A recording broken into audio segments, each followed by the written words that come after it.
Kalau Feren mengucapkan 2 kalimat syahadat pun dan Feren tidak meyakini bahwa itu memasukkan Feren dalam Islam, itu juga tidak termasuk jadi Islam. Tidak semua ustadz layak dijadikan panutan dalam kehidupan sehari-hari. Sepakat. Bener. Itu bener banget. Gue sepakat. Sebutkan contoh-contoh ustadz yang tidak pantas Wow. Nanti kalau sudah jadi ukhti Feren nih misalnya nih, ya ukhti Feren nih. Nah nanti besok kenapa lu jadi begini? Kita ucapkan Amin. Nah, jadi kalau nanti jadi ukhti Feren nih misalnya, lu punya suami nih misalnya, suami lu punya uang, itu uang lu. Oh kayak gitu. Iya, tapi kalau lu punya uang, lu nggak ngasih suami, nggak apa-apa, suami nggak bisa maksa. Ustaz, yang senyum istri saya.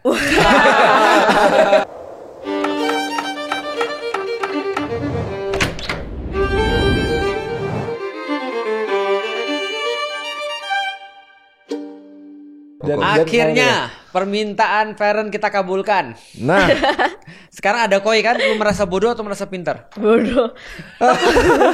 Tapi kamu harus lihat episodeku tanpa kamu. Iya, pintar itu. Kenapa bisa Sumpah. gitu? Karena aku tahu sekarang yang nyebabin aku kelihatan pintar. Aku harus diem. Jadi gini ya. Tahu Jadi kalau aku diem, Tahu gak itu lu? kelihatan pintar sumpah. Dia punya kesimpulan baru ya. Pokoknya nanti ada episode di mana dia tuh cuma gini. Kok kenapa diam Fer? Terlihat pintar. Tapi sungguhannya kan Ustaz. Jadi kayak kelihatan orang kayak dengerin. Terus ya udah kayak memproses sendiri gitu loh. Nah kalau ada kok itu dia tuh bisa mengeluarkan sisiku yang kayak nanya terus tanpa mikir. Oh gitu. Berarti Iya. lu ketempelan. Kayak Jin. Kan Kamu juga jin. jin. Tapi iya gak sih Ustaz? Iya, apa? apa lu Kalau nanya kelihatan apa nih? pintar. Kalau dia enggak sih, lebih kepada lu kelihatan sakit sih. Iya sih, kelihatan kayak lu lagi Enggak, lu bad gak mood. kelihatan pintar, tapi minimal kalau lu diem lu kelihatan mikirnya. Ini ngomongin apa ya orang-orang gini ya? Ada tuh gitu tuh di mata lu juga kelihatan tuh. Ada promnya ya. Ya, ada promnya. Ya udah, sebelum kemana-mana, ini kan karena jadi ending dari week 3, ada banyak pertanyaan. Kita pakai format yang di week 2 kan. Bakal tanya pertanyaan susah kan. Kita Iya. mau say thank you dulu. Oke, Gua mau say makasih dulu teman-teman buat sekalian. semuanya, teman-teman yang join. Episode 1 sampai 20 itu lumayan roller coaster sih. Iya. Kita nggak expect banyak banget yang misalnya kayak Feren pas tiba-tiba masuk, tiba-tiba jadi hits. Ya. Yoi. Nah, habis itu tiba-tiba langsung terima Punya banyak endorse. Head dryernya bisa kayak yang kecil kan. Follower naik banget loh, follower naik follower banget naik loh. banget. Baser. Makanan, baju, semua di Makanan, endorse sama dia. baju, mukena. Mukena ada yang endorse gak mukena? Belum. Belum. Islamisi mungkin mau jadiin aku BA. Oh, mungkin perlu syahadat dulu mungkin. Ya. Syahadat top. Nanti ada yang endorse lu mukena. Syahadat nggak tahu syahadat. Coba asyhadu. Oh, buat orang jadi Islam. Iya. Mungkin setelah itu ada endorse lu mukena gitu. Perjalanan umroh gitu misalnya. Iya, gue yakin banyak loh nanti Umrah habisnya. menarik sih, aku mau sih. Mau. Hah, lu mau umrah? Mau. Tapi kan harus Kristen ya, tapi harus Islam. harus Islam kan? Iya. Boleh nggak sih? Oh nggak boleh. Kalau Madinahnya boleh. Tapi dengan kalau dia Mekahnya tertarik nggak boleh. umroh kan berarti kan emang pintu hidayah memang bisa dari mana aja. Iya benar. Baru ini gue denger ada orang Kristen tertarik umroh loh. Enggak, aku tuh penasaran Ka'bahnya tuh segede apa. Terus kayak Oh. di sana tuh panas atau enggak? Ya kayak traveling. Tapi kan Oke. nggak boleh kan? Mau nggak? Mau gak? Tapi aku Kristen, emang boleh? Boleh. Ada Ke Madinah caranya. aja. Oh ada, orang dalam ya. Ada orang. Kok orang dalam? Lu sama koi belum umroh nih. Oh ya? Gue belum. Kan belum. Gue juga nanti baru mau pertama kali Nanti sama nyokap gue. Desember sama gua. Nah, menarik sih. 2025. Ya, Iya, mau Desember nggak ini. Ayo Fer. Enggak, tapi katanya mama kamu kan nggak boleh Kristen. Iya. Emang gak boleh. Tapi di beberapa Bentar. tempat aja, enggak. Ke Mekahnya nggak boleh. Mekah doang. Oh. Maka tuh yang ada Sedangkan hitam-hitamnya. kan lu Ada pengen Ka'bah. lihatnya Ka'bah kan. Semuanya lihat sih. Ka'bah. Ya. Oh. Ada Semuanya passwordnya. Apa? Asyhadu. Iya tahu. Gua dimarahin netizen gara-gara Feren tahu. Gak terlalu memaksakan ya. Bukan. Apa? Katanya aku motong Feren terus. Kalau Feren ngomong diperhatikan, jangan diremehkan, jawab yang bener. Gitu. Feren aja suka ngeremehin diri dia sendiri. Dia nggak tahu. Ustadz tuh sabar dikit. Padahal kita sabar banget sama dia coba. Sumpah tapi ada beberapa DM pas Feren sendiri yang Iya. gitu. Bang, dicariin penonton escape, katanya Feren butuh translator. Bukan. Mereka bilang Feren perlu pawangnya. Lebih Emang kacau. Feren gajah. Tapi tadi konsep pas hidayah, hidayah itu sebenarnya bisa dikaitin sama spiritual awakening, sama transcendence gak sih? Bisa.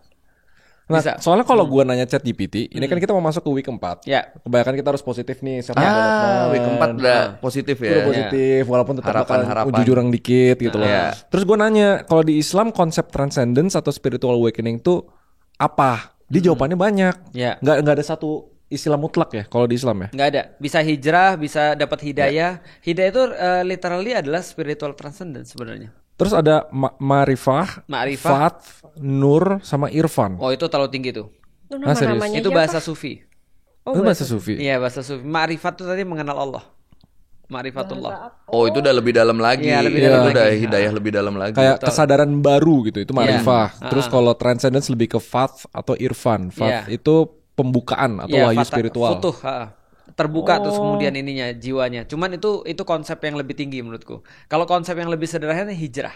Itu spiritual awakening. Hijrah apa? Kalau hidayah? Hidayah itu adalah sesuatu yang membuat hidayah dalam makna literal artinya adalah guidance. Ha. Nah, jadi ketika orang mendapatkan guidance, dia akan mendapatkan spiritual awakening. Hidayah baru hijrah. Iya. Mm-mm. Oh, pas berarti kemarin kan ada satu episode yang thumbnailnya hidayah Feren. Iya. Apa? Nah, iya Kenapa benar. hidayah tapi kalau misalnya artinya awakening, kenapa semua film hidayah? Gue tahu dia mau nanya itu. Udah masuk nih gini gue nih kotaknya deh. Terus Enggak, kenapa semua film hidayah dihubungkan sama siksa kubur? Karena mungkin ya fear atau ketakutan itu adalah sebuah yang membuat orang termotivasi untuk bergerak lebih banyak daripada yang lain. Karena hidayah itu kan petunjuk sebenarnya. Nah, petunjuk itu problemnya adalah dia cuma kayak rambu-rambu lalu lintas. Yang kalau misalnya kita sudah lihat rambu-rambunya ada, tergantung kita mau ikut atau enggak. Nah, dan motivasi orang mau ikut atau enggak kan cuma dua tuh. Kalau enggak fear, berarti hope. Nah, yang paling mudah fear. Gitu, rasa takut. Makanya hidayah itu takut semua, enggak ada yang harapannya. karena kalau sinetron hidayah isinya hope, yang nonton dikit. Apaan nih cuma Iya, nggak ada yang masuk molen nih. iya. Nggak ada yang mayatnya menarik. bau Pertamax nih. Nah, iya. Apa? Apa ya? Apa? Maksud lu harusnya bawa Pertalite ya? Enggak, maksudnya kan lagi kasus, nggak boleh di. Boleh aja. Kan kasus lu belum apa? tahu. Lu belum tahu. Ada hidayah ini mayatnya bau Pertamax. Iya. Lu belum nonton semua ya? Siapa itu? Oh, aku tahu siapa yang kena itu. Siapa? Siapa? Apa sih? Kenapa jadi kayak obrolan orang dalam gitu? Siapa? Apa? Iya iya. Ada apa disebutin aja? Nanti ditit ya. Astagfirullah. Bisa jadi, bisa jadi. Kita nggak tahu siapa. Kita nggak tahu siapa. tahu siapa. Yang penting jangan. Yang jadi korupsi suzon gitu CEO-nya sih? kan? Apa? Yang korupsi CEO-nya. Belum tentu. Oh, alah masih belum tentu. CEO Kan itu cuma semua orang ada- suruhan. Kan investigasi ini Iya. sebenarnya. Di atasnya biasanya ada yang nyuruh lagi. Mastermind itu biasanya Iya. tuh malah Nggak yang nggak kelihatan. ketahuan di awal, harus ditelusuri. Iya. Oh nggak sadar. Tentu nggak ada satu hal yang dari tadi kita belum bahas yang orang nggak sadar. Kita punya kostum sekarang. Yoi. Kan, untung gue inget promosi. Kalau tadi syuting episode sampai akhir video baru keinget. Jadi gimana, Fer? Lu mau jadi ini anggapannya kayak kita endorse lu nih. Kalau Iya. lu di endorse merchandise-nya Escape, lu jualannya gimana? Ini aku bisa trial hijab. Kayak pakai hijab nggak? Lu kayak pejabat lah. Kalau hijab di sini masih ada poninya tuh. Enggak kayak maling sih. Kan hijab modern kayak gini. Nggak ada. Nama hijab tuh buat menutup aurat. Tapi banyak orang yang kayak gini Tapi jujur kan. banyak loh, banyak loh. Iya emang banyak, Orang emang bilangnya banyak. pakai hijab. Lu pernah nonton tapi- Marsha nggak? Masya and the Kayak Bear. gitu Nah tuh. itu kayak gitu. Marsha Islam atau Kristen? Hey. Dia Buddha. Karena dia nggak pernah kesurupan. Nah iya. Udah jangan bahas itu lagi. Ya udah, jadi iya. promosiin dulu. Ini gimana? bahannya bagus. Oke. Terus dia oversize. Terus kalau mau beli, kita ada special edition. Enggak, lu jangan. Ada tanda tangannya Ustadz Felix sama Raymond Chin. Belinya di mana? Di Yuk Ngaji Merch. Oke. Tapi mungkin nggak kalian buat special edition ada tanda tangannya Mungkin kalian? tergantung investor kalau kata Tergantung Koi. investor. Tapi lebih ke kayaknya banyakan minta tanda tangan lu sih kayaknya sih. Iya. Kalau gua lihat tren itu penonton. lebih menarik. Ah, ah. Special edition tanda tangan lu, Fer. Ada fotonya Feren di situ. Iya. Iya, jadi Ini fotonya Ustadz Felix, Raymond Chin, aku, Koi. Kenapa Udah di belakang dibalik ya sisi dalam lagi ya. Di sisi dalam ya. Udah. Jadi kalian buat teman-teman yang mau beli, mau Iya. ikut support the cause karena proceeds dari ini bakal membantu operasional untuk berdakwah. Kalau nggak salah bacanya kayak gitu deh kalau Iya. di Yuk Maji kan. Ya, membantu operasional dalam Kegiatan. proses dakwah, kegiatan Nah. dakwah, betul. Gitu. Kasih liatin belakangnya, Fer. Nggak susah ya? Oh, bisa. Susah. Ustadz Felix bisa nih. Beda nggak sih tapi? Keren kan? Terus gua giliran gua juga. Yaudah.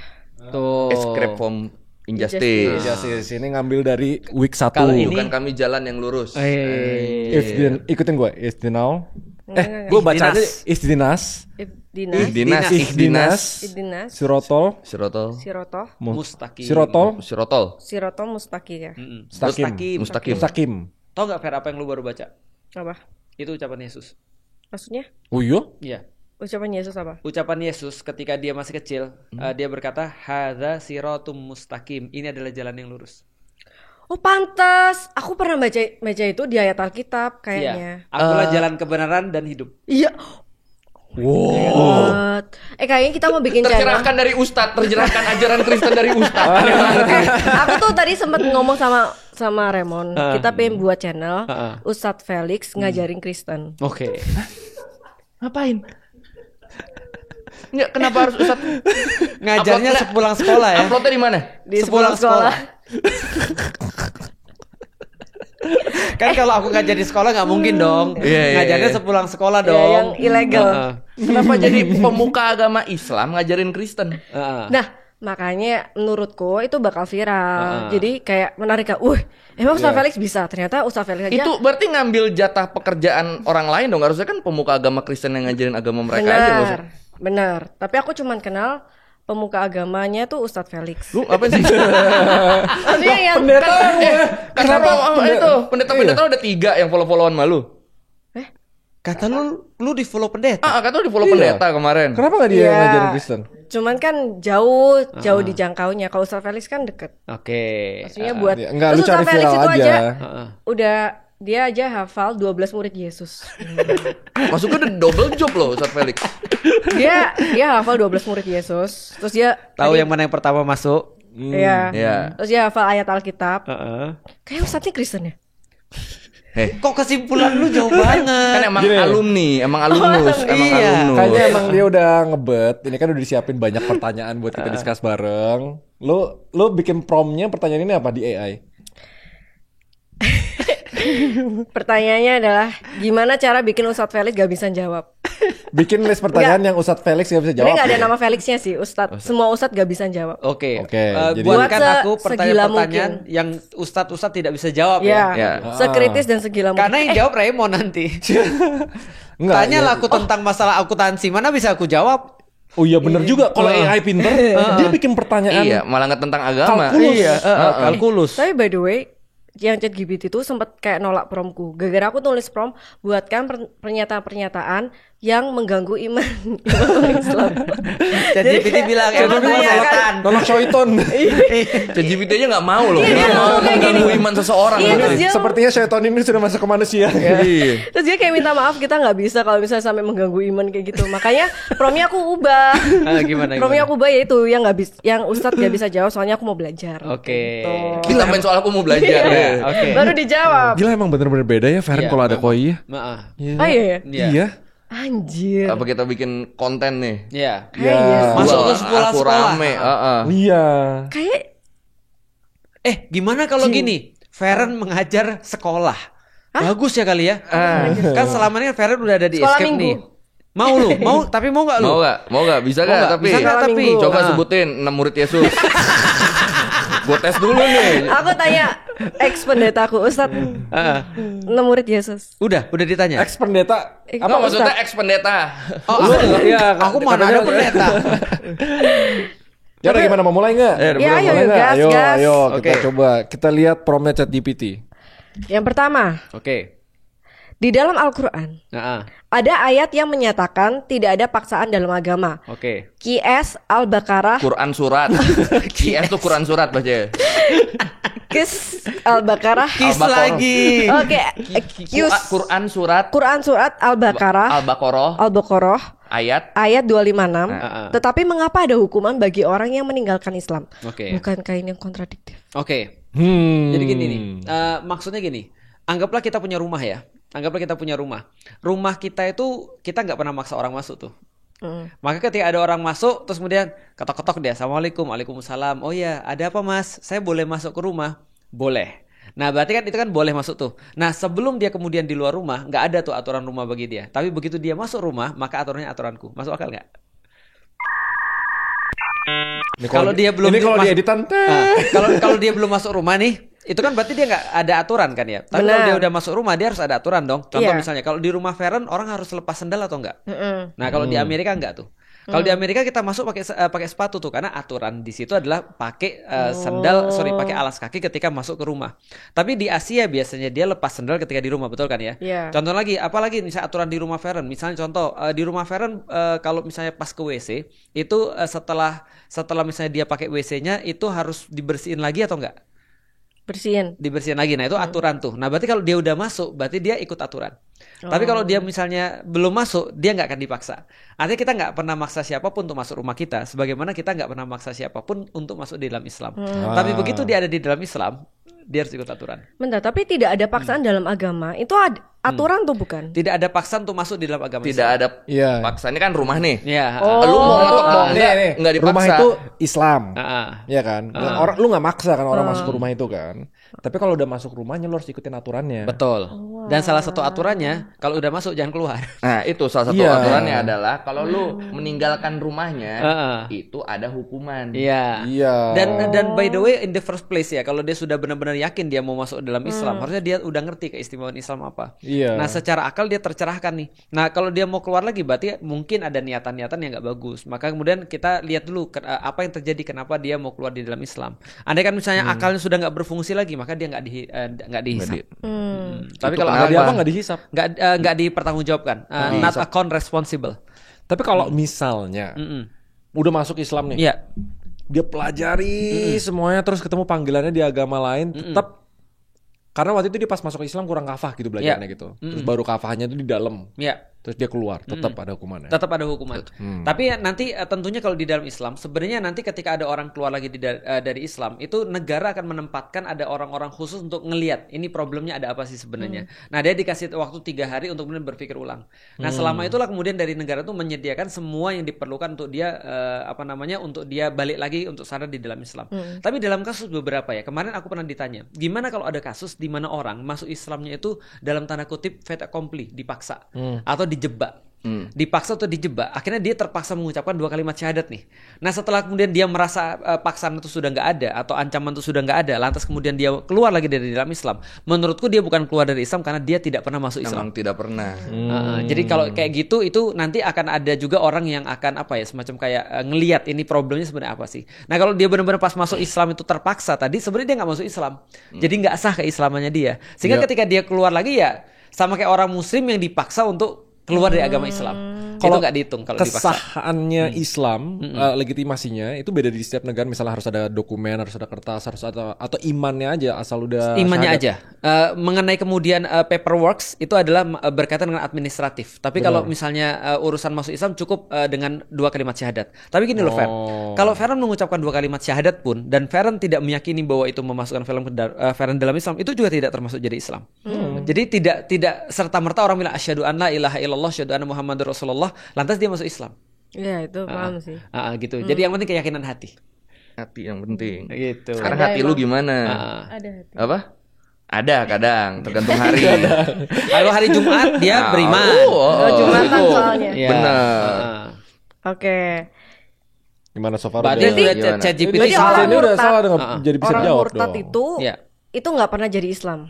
Orang murtad bukan. malah sebelumnya Islam dong. Iya. Tapi kan dia meninggalkan Tuhan. Iya. Nah makanya dia kalau murtad adalah bagian ada dari hukumannya. orang yang dihukum karena dia udah ada dari dalam rumah, bahkan dari awal dia lahir di rumah itu, tapi dia terus keluar ke rumah orang lain. Itu nggak boleh. Aku tadi dilihat pertanyaan ini.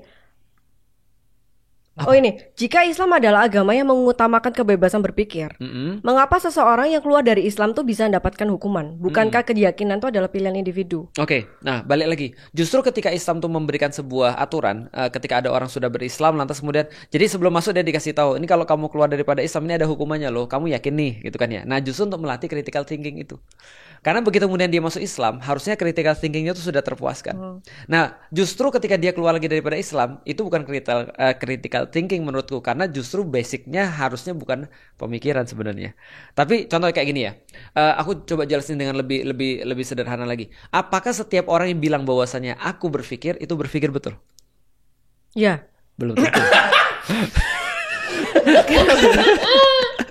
Mata itu pikir lagi, apakah benar? Ya, lah kok jawabannya iya. Jadi lu ngomong berpikir itu ternyata nggak berpikir kadang. Ayo. Betul. Nah jadi gini, contoh kayak gini ya. Aku banyak ketemu ada orang Muslim, aku tanya kenapa lu nggak sholat? Dia bilang gua ateis, gua nggak sholat. Aku bilang sebentar. Ada dua jenis nih orang nggak sholat nih. Pertama benar-benar dia berpikir sampai dia dapat bahwasanya Islam itu adalah sesuatu yang buruk gitu misalnya, dan atau sesuatu yang salah, atau Al-Quran tuh benar-benar sesuatu yang tidak layak dijadikan standar untuk misalnya kehidupan, sehingga sholat tuh nggak penting. Atau yang kedua dia cuma purely malas aja sih sebenarnya. Ya kan. Nah, artinya ada dua kemungkinan kan. Sama kayak ada orang terus kemudian bilang aku berpikir critical thinking, padahal sebenarnya bukan critical thinking, dia cuma malas sholat aja. Makanya dia nggak mau jadi seorang muslim gitu misalnya. Nah, maka yang memastikan tadi ada orangnya tuh memastikan. Karena kalau aku lihat justru kalau ada orang sudah masuk Islam karena berpikir, lantas kemudian dia mau keluar daripada Islam, berarti ini ada masalah dong. Justru Islam tuh melindungi akal manusia tuh supaya orang tuh tetap dalam keadaan kritik gitu maksudnya. Tapi itu dengan asumsi bahwa aturan Islam tuh udah sebenar-benarnya gitu. Betul. Kan? Betul. Aturan Islam tuh udah final, udah prosesnya udah bagus. Nah, itulah kenapa di dalam Al-Qur'an itu ada tantangan, challenge. Yang aku selalu bilang, hatu burhanakum. Ayo bawa argumen-argumenmu ke sini. Jadi Islam secara konstan itu dalam tanda kutip men-challenge manusia untuk bisa membuktikan bahwa Islam itu adalah agama yang sudah final kebenarannya. Nah, jadi sudah sampai di titik itu dan dia udah masuk, dia keluar lagi, justru aneh. Challenge-nya ke siapa? Seluruh manusia.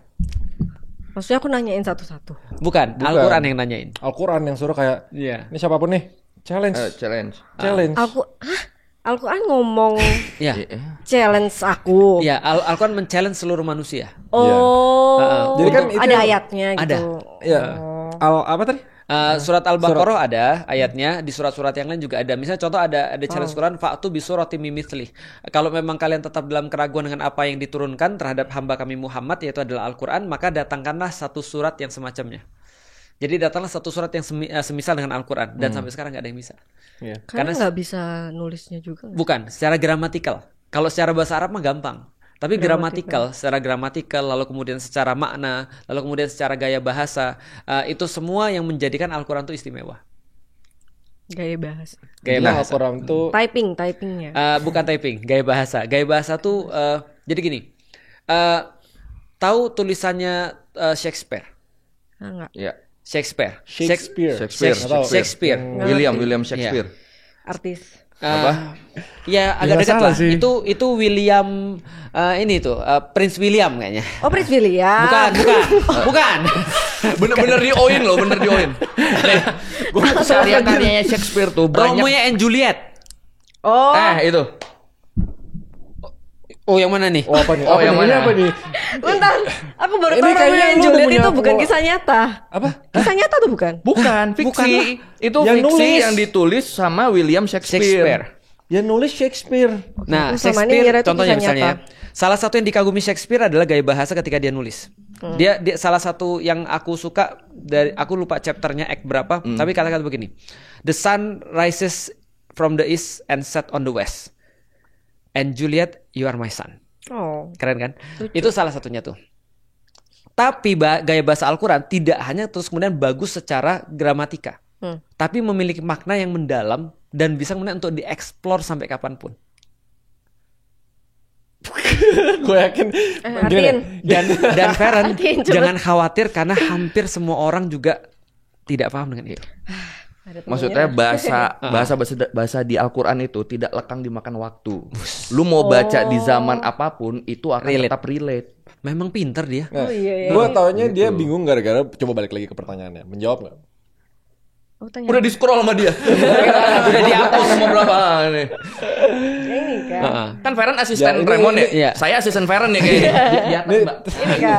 Ya itu Kak, benar. Nah, tapi berarti yang murtad itu walaupun dia masuk agama manapun dia nggak bakal diselamatin, pasti masuk neraka gitu. Bukan itu poinnya. Poinnya adalah kebebasan berpikir kan? Iya. Nah, jadi Islam memberikan kebebasan berpikir sebebas-bebasnya, bahkan ketika dia sudah ada di dalam Islam. Nah, maka otak tuh dilatih terus, akal tuh dilatih terus. Challenge terus. Nah, maka ketika dia sudah murtad, itu problemnya akalnya jadi problem. Coba sebenarnya gini, Feren. Jadi gini. Kan pastinya kita ketika beragama kan banyak pertanyaan-pertanyaan nih. Dan karena emang disuruh men-challenge kan. Masalahnya bagi orang-orang murtad adalah dia kadang tidak mencarinya malah ke Islam jawabannya. Padahal semua jawabannya ada di Islam. Nah, dia mencari ke tempat lain, kata, kayak ini nih jawaban yang benar. Akhirnya dia murtad. Padahal dia di rumah Islam. Iya, padahal di rumah dia sendiri tuh jawabannya ada. Jadi kayak ini buku tentang yang pertanyaan dia sebenarnya ada di rak buku di rumah dia, tapi dia malah ke rak buku tetangga. Iya, paham aku. Terus ini. baru paham. Tapi jujur bagus. Tapi jujur bagus. Pemaparannya bagus ini. Iya. Bagus. Ya make sense sih. Oke. Terjawab kan? Bisa terjawab. Oke, lanjut. Ini benar ya, Ustadz nggak bisa jawab ya. Yang bisa jawab sepulang sekolah. Oh bener loh ChatGPT. Iya. Tidak semua ustadz layak dijadikan panutan dalam kehidupan sehari-hari. Loh, sepakat. Bener. Itu bener banget. Gue sepakat. Sebutkan contoh-contoh ustadz yang tidak pantas dijadikan. Wow. Yang tapi sebenarnya gini ya, menurutku tidak semua ustadz betul, tapi kalau mau lebih tepat lagi dan konsisten dengan escape ya, tidak semua kelakuan ustadz tidak layak dijadikan contoh. Jangan ustadznya. Iya, jangan ustadznya. Kelakuannya. Contoh misalnya ya, kayak misalnya ada ustadz yang ada ustadz yang kayak kemarin ya, kan ustadz itu kan artinya pengajar ya. Kemana ada ustadz yang ada di pesantren itu melakukan pelecehan seksual. Nah itu kan berarti kan bukan ustadznya ya.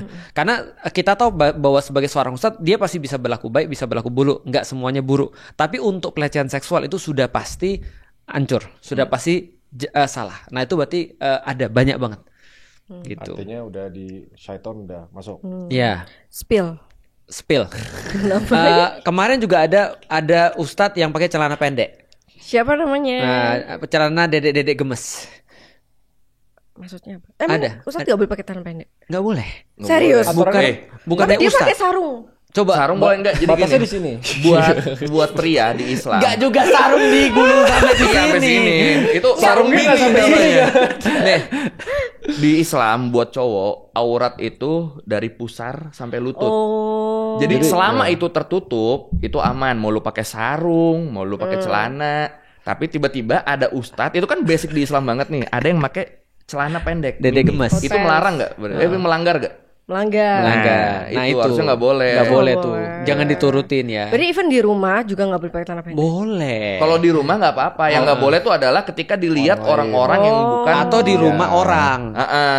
Sama kayak kalau pakai hijab. Kalau di rumah tuh kalau nggak ada orang nih. Boleh. Kalau sama keluarga boleh kata. Keluarga boleh. Sama keluarga boleh. Tapi di luar nggak boleh. Ketemu orang harus ditutup. Ya nanti kalau Feren jadi muslimah nih, Feren nih. Nah Feren boleh buka aurat misalnya di depan siapa? Di depan bapak mertua boleh. Bapak sendiri boleh, adik kakak boleh, sepupu siapa lagi? Sepupu nggak boleh. Sepupu nggak boleh. Cuma keluarga inti berarti. Keluarga inti. Mbak nggak apa-apa, sama-sama perempuan nggak apa-apa. Sopir mbaknya kan, mbaknya kan. Kalau supirnya kakak lu nggak apa-apa. Sopirnya mbak tadi kan. Kenapa disopir sih? Udah. Q-nya udah jelas loh. Keluarga, yang sesama wanita atau ada supir. Tahu nggak yang lebih bahaya daripada sopir? Ipar. Soalnya adalah maut tuh. Iya. Itu nggak boleh juga walaupun jadi keluarga. Nggak boleh. Kan ipar kan bukan ini, bukan mahram. Iya. Oke. Lo gak pernah lihat yang step bro, step sis gitu ya? Ketawa! Siapa yang ketawa? Hei, kan ngerti. Apa itu? Enggak, itu film kemarin Ipar Adalah Maut. Bahaya tuh, Ipar tuh sering. Kenapa Ipar Adalah Maut? Kenapa? Ya tonton sinetronnya. Ada tuh filmnya tuh. Iya tahu itu. Tapi yang baru lagi ntar tuh Norma. Banyak banget film-film gitu ya sekarang. Apa? Norma yang itu yang mantu selingkuh sama mertua. Itu film? Dari kisah nyata. Tapi difilmin. Mantu selingkuh sama mertua? Mantunya cowok, mertuanya cewek. Astagfirullahalazim. Karena itu sebenarnya itu lebih parah sih. Karena mertua tuh udah kayak ibu sendiri. Jadi contoh ya, aku misalnya sama mertuaku, aku bisa aja terus kemudian tidur di pangkuannya karena udah kayak ibuku. Atau misalnya Vera nanti punya bapak mertua, itu udah kayak bapak sendiri. Karena memang nggak mungkin gitu maksudnya. Karena dia udah nganggap seperti anak sendiri. Kalau terjadi sih ya aneh sih. Jadi berondong sama tante-tante. Ya Allah. Iya benar sih secara posisi umur ya. Gila benar, banget cuma sih, ini kan posisi dia mertuanya gitu. Iya. Harus itu orang tua lu. Iya. Terus sampai nikah nggak? Oh belum mulai filmnya. Kan itu kan pelanggaran kok nikah. Jadi dia nikah sama anaknya nih, si cowok ini nikah sama anaknya yang cewek, anak si mertua ini. Iya. Tapi dia malah berselingkuh sama mertuanya kan, sama ibunya. Nggak, maksudnya tetap diperjuangin kan cintanya. Iya. Kenapa diperjuangin? Ini poin dia di situ loh. Poin dia di situ loh. Aku penasaran. Enggak, lu enggak kasihan sama anaknya nih. Iya kasihan. Ntar. Ya next question. Allah dikatakan sebagai Allah. zat. Allah beda. Ngomong Allah. Pakai O. Allah dikatakan bisa. sebagai zat yang maha pengasih, tetapi juga menciptakan neraka dengan siksaan abadi yang tidak sebanding dengan dosa manusia yang sifatnya sementara di dunia. Oke. Zat, iya gue baru dengar tuh. Zat. Artinya apa tuh? Esensi.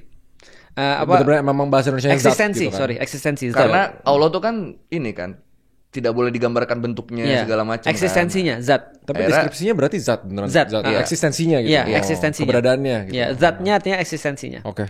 Lu yang jawab coba dulu. Nanti gue sambung. Gue udah punya jawaban sih. Pertanyaan Jole dulu. Pertanyaannya orang Allah kan maha rohim, maha rohman, maha rohim. Kenapa menciptakan neraka? Dia ngeblok udah pertanyaan beda makanya. Ini nih. Tapi juga menciptakan neraka dengan siksaan abadi yang tidak sebanding dengan dosa manusia yang sifatnya sementara di dunia. Boleh aku tambah bentar ya? Kata siapa? Dosa itu sifatnya sementara. Kayak misalnya gini, kalian ya, misalnya Koi hidupnya sampai 30 tahun. Iya. Dosa terus 30 tahun. 31 dia meninggal. Tapi dia di nerakanya selama-lamanya. Harusnya di nerakanya cuma 31 tahun doang. Nah, itu kan logika kita sebagai manusia. Iya benar. Manusia itu kan bukan makhluk yang maha adil. Benar. Tapi itu maksudnya Koi makin lama makin bagus aja jawabannya. Makin lama makin jadi ustaz aja.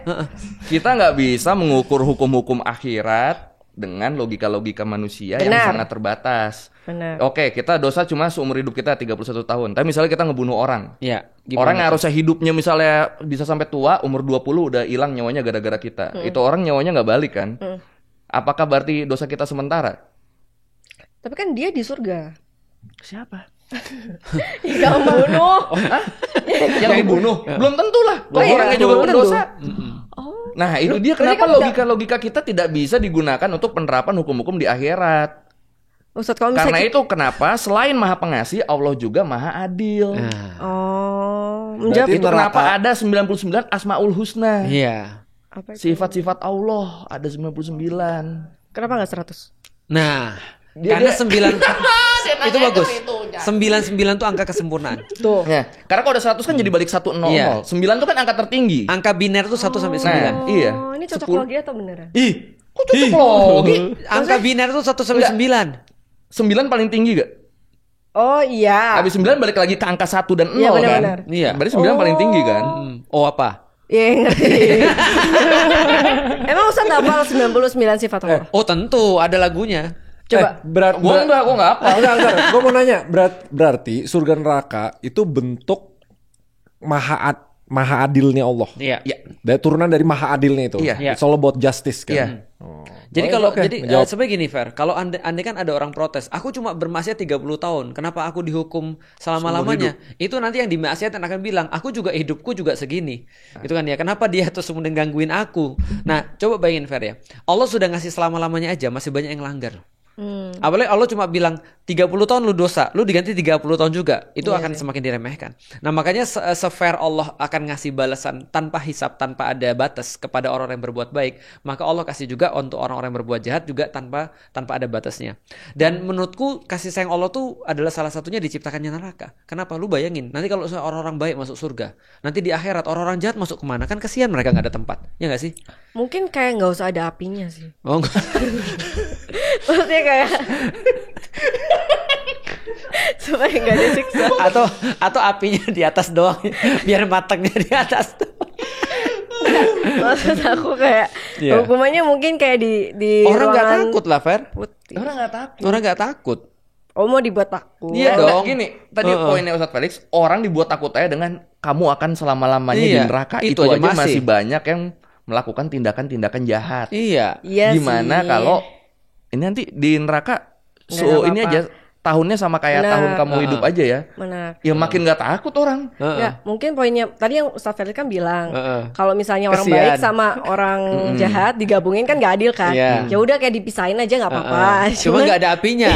Ya nggak takut dong mereka. Iya, berarti kan makin kacau lah dunia karena nanti kita cuma nggak masuk surga kok, tapi kita nggak masuk neraka. Mereka jadi gitu. Iya. Berarti ayat-ayat ini untuk memicu ketakutan biar untuk kepatuhan. Ya, jadi di dalam Islam tuh nanti ada dua pendekatan. Bagi orang-orang yang maksiat semua, itu dikasih ayat-ayat tentang harapan. Tapi bagi orang-orang yang beribadah terus-menerus dikasih ayat-ayat tentang neraka. Jadi ayat tentang neraka tuh justru dikasih pada orang yang beribadah. Kenapa gitu? Karena biar orang konsisten. Supaya dia gak sombong. Karena ingat ya kita pernah bahas bahwasanya iblis itu menjadi sombong ketika dia justru dapat orang yang newbie. Iya. Tapi untuk orang-orang yang bermaksiat dikasih jalan pertobatan tuh besar. Kamu bisa bertobat dengan dosa sebesar apapun. Jadi Allah tetap ngasih dan sekaligus diperingatkan kalau lu tetap begini, lu tetap akan lu dibakar loh. Maka ada satu surat. Kan tadi kan Allah Maha kasih ya, Maha pengasih. Tahu nggak Maha pengasih dalam bahasa Arabnya apa? Antara Ar-Rahman apa Ar-Rahim tuh? Ar-Rahman. Ar-Rahman. Dan di dalam Al-Quran ada surat Ar-Rahman. Di dalam surat Ar-Rahman itu Allah 31 kali ngulangi satu pertanyaan. Fabi ayyi ala rabbikuma tukadziban.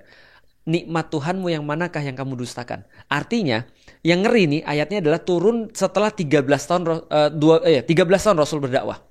Udah dakwah terus nih sama orang-orang yang bandel-bandel nih setengah mati nih. Bayangin ya, cewek lahir dipendem. Karena mereka malu punya anak cewek. Iya. Dipendem di dalam perutnya. Dipendem di dalam pasir. Enggak, langsung dikubur. Dikubur. Lagi nangis dikubur, coba bayangin. Kesal kan? Mati itu. Iya. Iya dong. Enggak, terus habis itu kenapa? Nah, bayangin kejahatan-kejahatan semacam itu. Kejahatan. Dan Rasul berdakwah 13 tahun pada mereka sambil ngingetin pada Allah dan ngasih tahu ancaman-ancaman neraka. Dan 31 kali Allah bilang di dalam Al-Quran, nikmat Tuhanmu yang mana yang kamu dustakan. Setelah 13 tahun berdakwah dan 31 kali ditanya, baru keluar surat Al-Kafirun. Qul ya ayyuhal kafirun, katakan wahai orang kafir. Jadi orang-orang kafir ini dianggap kafir baru setelah 13 tahun didakwain. Lo tau kafir maksudnya apa? Tidak mau beriman. Dia dari tadi kan lupa. Ya pokoknya ini udah formatnya nih. Ustaz Felix ceritanya. Udah gitu. Kayak terlalu panjang nih. Oh ya, rangkumin dong. Ya, rangkumin. Gimana? Jadi tadi kan turun surat Ar-Rahman dulu kan. Memberi kasih peringatan itu belum ngejudge tuh. Itu mengajak ayo kita bertobat, ayo kita bergabung. Jangan melakukan kejahatan-kejahatan seperti salah satunya anak cewek langsung dikubur, anak cewek langsung dikubur. 13 tahun diajak terus tanpa dijudge, tanpa diapa. Setelah 13 tahun baru muncul ayat baru yang menjelaskan tentang orang-orang kafir. Baru di situ ada neraka. Nah, itu baru dikasih tahu hukumannya gini. Oh dulu maksudnya nggak ada neraka. Bukan dulu nggak ada neraka, tapi ayat itu tuh Al-Quran tuh turunnya tuh nggak langsung satu buku. Hey, aku satu buku Al-Quran nggak gitu. Turunnya tuh rentetan dan nggak tiap hari. Kayak tadi aja dari Ar-Rahman ke Al-Kafirun itu 13 tahun jaraknya. Jadi maksudnya setelah Ar-Rahman tuh kan orang-orang kan pasti kan mempelajari ini dengan dalam nih. Nah, buat orang-orang yang ternyata setelah 13 tahun tidak ada efeknya ke dia, diturunkanlah Al-Kafirun itu. Ngerti nih. Wah, luar biasa ya. Kayaknya kita pamitan dulu. Jago sih. Dia mempersingkat. Berarti itu kenapa sepulang sekolah ada yang nonton itu kali ya? Karena aku bisa jelasin itu ya. Iya. Oke. Keren semua yang nonton. Keren semua. Itu hinaan atau apa itu? Itu pujian. Itu investor. Pujian. Oke. Tolong perbanyak feren-feren di dunia agar views saya meningkat, AdSense saya naik. Iya. Lanjut. Oh, lu mau nanya lagi? Dia mau nanya tapi kayak ikan gitu. Itu nggak jadi. Aku nanya yang kenapa 13 tahun? Oh, 13 tahun. 13 tahun berdakwah itu karena Rasulullah itu di Mekah 13 tahun. Iya, jadi 13 tahun orang Mekah tuh nggak mau. Allah atau Rasulullah? Rasulullah. Kalau Allah nggak ada di Mekah. Nabi Muhammad di Mekah. Nabi Muhammad di Mekah. Dia tinggal di dalam Ka'bahnya. Bukan. Dalam Ka'bah tuh nggak ada yang tinggal. Di Ka'bah apa? Dalam Ka'bah itu ada patung-patung. Oh. Sebelum dibersihin sama Nabi Muhammad. Dulu berhala. Lu tau berhala kan? Patung-patung yang disembah sama Iya, orang-orang. iya. Dulu tuh ada di Ka'bah dan di sekitarnya itu banyak banget. Buat disembah. Buat disembah. Masing-masing suku punya sesembahan nih, punya patung. Dia registernya di Ka'bah. Taruh di situ, dikelilingin bareng-bareng sama mereka tuh. Bahkan dulu ada patung penggambaran Allah yang sebenarnya itu tidak boleh. Zaman dulu itu ada loh. Betul. Segila itu orang zaman dulu. Zaman dulu nih zamannya Nabi Muhammad atau Sebelum Nabi Muhammad. sebelum Nabi Muhammad? Sudah ada patung-patung itu. Pas Nabi Muhammad diselesain. Tapi di dalamnya udah kosong. Ada pernah masuk Ka'bah nggak? Apa? Banyak. Masuk. Ada kan? Iya, Ada banyak. iya, Bisa kan? dimasukin. Bisa. Isinya apa? Kosong. Kosong, Kosong. berdebu. Enggak, kan dibersihin. Gimana ya kayak Enggak gini. Kenapa Aku expect-nya gini. Aku expect-nya gini ya. Kosong ya, kosong. Masa enggak diisi apa-apa? Iya, dia berdebu. Maaf, ini kan orang di sana yang tawaf aja tuh kan ada terus kan. Iya. Pasti ada juga dong petugas yang minimal membersihkan. Makanya aku nanya. Lu bisa loh buka di YouTube lihat isi dalam Ka'bah. Boleh di vlog gitu. Bisa. Boleh. Ini kan bukan gedung tua yang nggak pernah dikunjungin orang. Tapi Kenapa itu berdebu? Gedungnya itu udah memang dari dulu kayak gitu Dari atau dulu. direnovasi? Pinter. Nah, ini baru nih, ini bagus loh. Ini pinter. Iya, ini bagus loh. Jawab, Rey. gak tahu lah gua. Oke, sepulang sekolah udah pernah dibahas. Oh ya? Lu pernah bahas belum sih? Ini Renovasi bahasa Ka'bah. Arab sebelum Islam turun. Oh, Yaitu kondisi Ka'bah iya. segala macam dan emang kan tadi ya kan ini Ka'bah sebelah belum jadi masjid kan? Iya, betul. Belum jadi Masjidil Haram kan? Jadi gini, Fer, ceritanya. Nah itu. Nabi Muhammad pernah bilang ketika ditanya, bangunan apa yang pertama kali dibuat di muka bumi? Ka'bah. Oh. Masjidil Haram, Ka'bah. Ya. Nah, itu pertama. Yang kedua apa?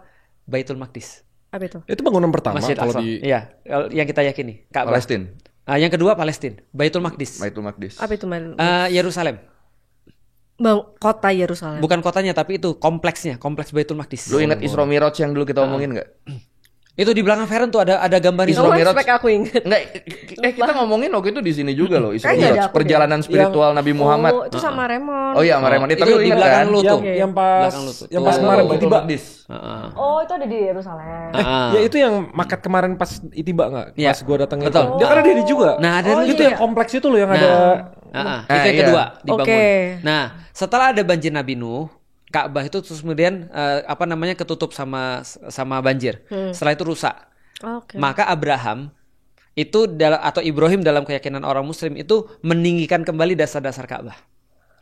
Ibrahim ngerjain sendiri. Ngerjain sendiri. Dan ketika dia ngerjain sendiri, anaknya ngeliat, anaknya mau bantu. Tunggu. Ka'bah lu tahu yang mana? Oh iya betul dulu. Lu tahu Ka'bah Ya, yang gua mana? nanya kafir aja nggak Iya dijawab. tahu yang kota hitam kan. Oke. Bagus. Nah setelah terus kemudian Nabi Ibrahim bangun Ka'bah itu sendirian dengan tangannya, maka Ismail bantu. Ismail tuh sepupunya kan. Anaknya. Sepupunya ada yang lain. Ishak. Bukan, itu cucunya. Itu anaknya, sorry. Loh, Ishak anaknya. terus Ismail? Ismail anaknya dari istri yang berbeda. Oh, dia punya 2 istri. Dia punya 4. Beda sama Kristen ya? Sama. Loh, Kristen kan cuma Sarah doang. Nah, Abraham sama yang Sarah. diceritain. Oh. Tapi ada nggak diceritain? Jadi gini ceritanya. Abraham punya istri namanya Sarah. Oke. Lalu kemudian ketika dia sama Sarah kan nggak punya anak nih ceritanya nih. Nah waktu itu paceklik juga nih. Nah karena paceklik di daerah Kanaan. Paceklik apa? Paceklik. Paceklik tuh ini Famine. musim di Nggak bisa nggak ada makanan. Nggak ada makanan. tumbuhan nggak tumbuh yang harusnya musim lu bisa makan kemarau. gandum. Ya bisa. Kemarau tapi nggak ada makanan Nggak ya. ada makanan. Ya, oke. Nah, itu paceklik. Kanaan tuh biasa paceklik. Maka waktu itu negara yang paling bagus agriculturalnya di dunia itu Mesir. Maka pergilah Abraham ke Mesir. Disitulah terus kemudian singkat cerita dia dapat namanya Bunda Hajar. Nah Bunda Hajar nih terus kemudian ketika dinikahi malah dapat anak duluan namanya Ismail. Setelah Ismail lahir baru kemudian Sarahnya hamil mengandung. Oh. Berarti siapa yang kakaknya? Ismail atau Ishak? Ismail. Bagus. Adiknya siapa namanya? Ishak. Betul. Ibunya Ismail siapa namanya? Ayo lo. Mama Ismail. Oh iya. Ibunya Ismail. Ini lagi dites. Oh jadi gini saat bawa Feren tuh dia ingat nih. Dia linear ya. Dia ingat. Tapi ketika dia udah ingat yang ini, ya, yang ini harus dilupain nih. Enggak gini, aku tahu. Kepalanya Feren tuh kayak monitor. Jadi kalau dia udah scroll, yang di atasnya lupa. Ya. Oke. Tadi baru dibahas Bunda siapa? Anaknya Ismail. Iya, aku ibunya. Iya, siapa? Namanya Bunda siapa? Siapa? Lupa namanya gue juga. Gue jujur ketularan sama Feren nih kayaknya. Kalian menyudutkan aku dan Raymond juga gitu. Iya sama kalian. Ternyata sama. Namanya Haja. Maaf ya. Haja. Aku tadi mau jawab Khadijah lagi. Khadijah beda nabi. Nabi Muhammad kan. Ya, nah gitu. Tapi berarti Abraham sama Ismail sama Ishak bareng-bareng bangun Ka'bahnya supaya baru. Nah, jadilah Ka'bahnya itu persegi panjang. Oke. Nah, ketika di zamannya Nabi Muhammad direnovasi lagi nih Ka'bahnya karena mau rusak. Nah, proyeknya itu di kepala proyeknya namanya Walid bin Mughirah.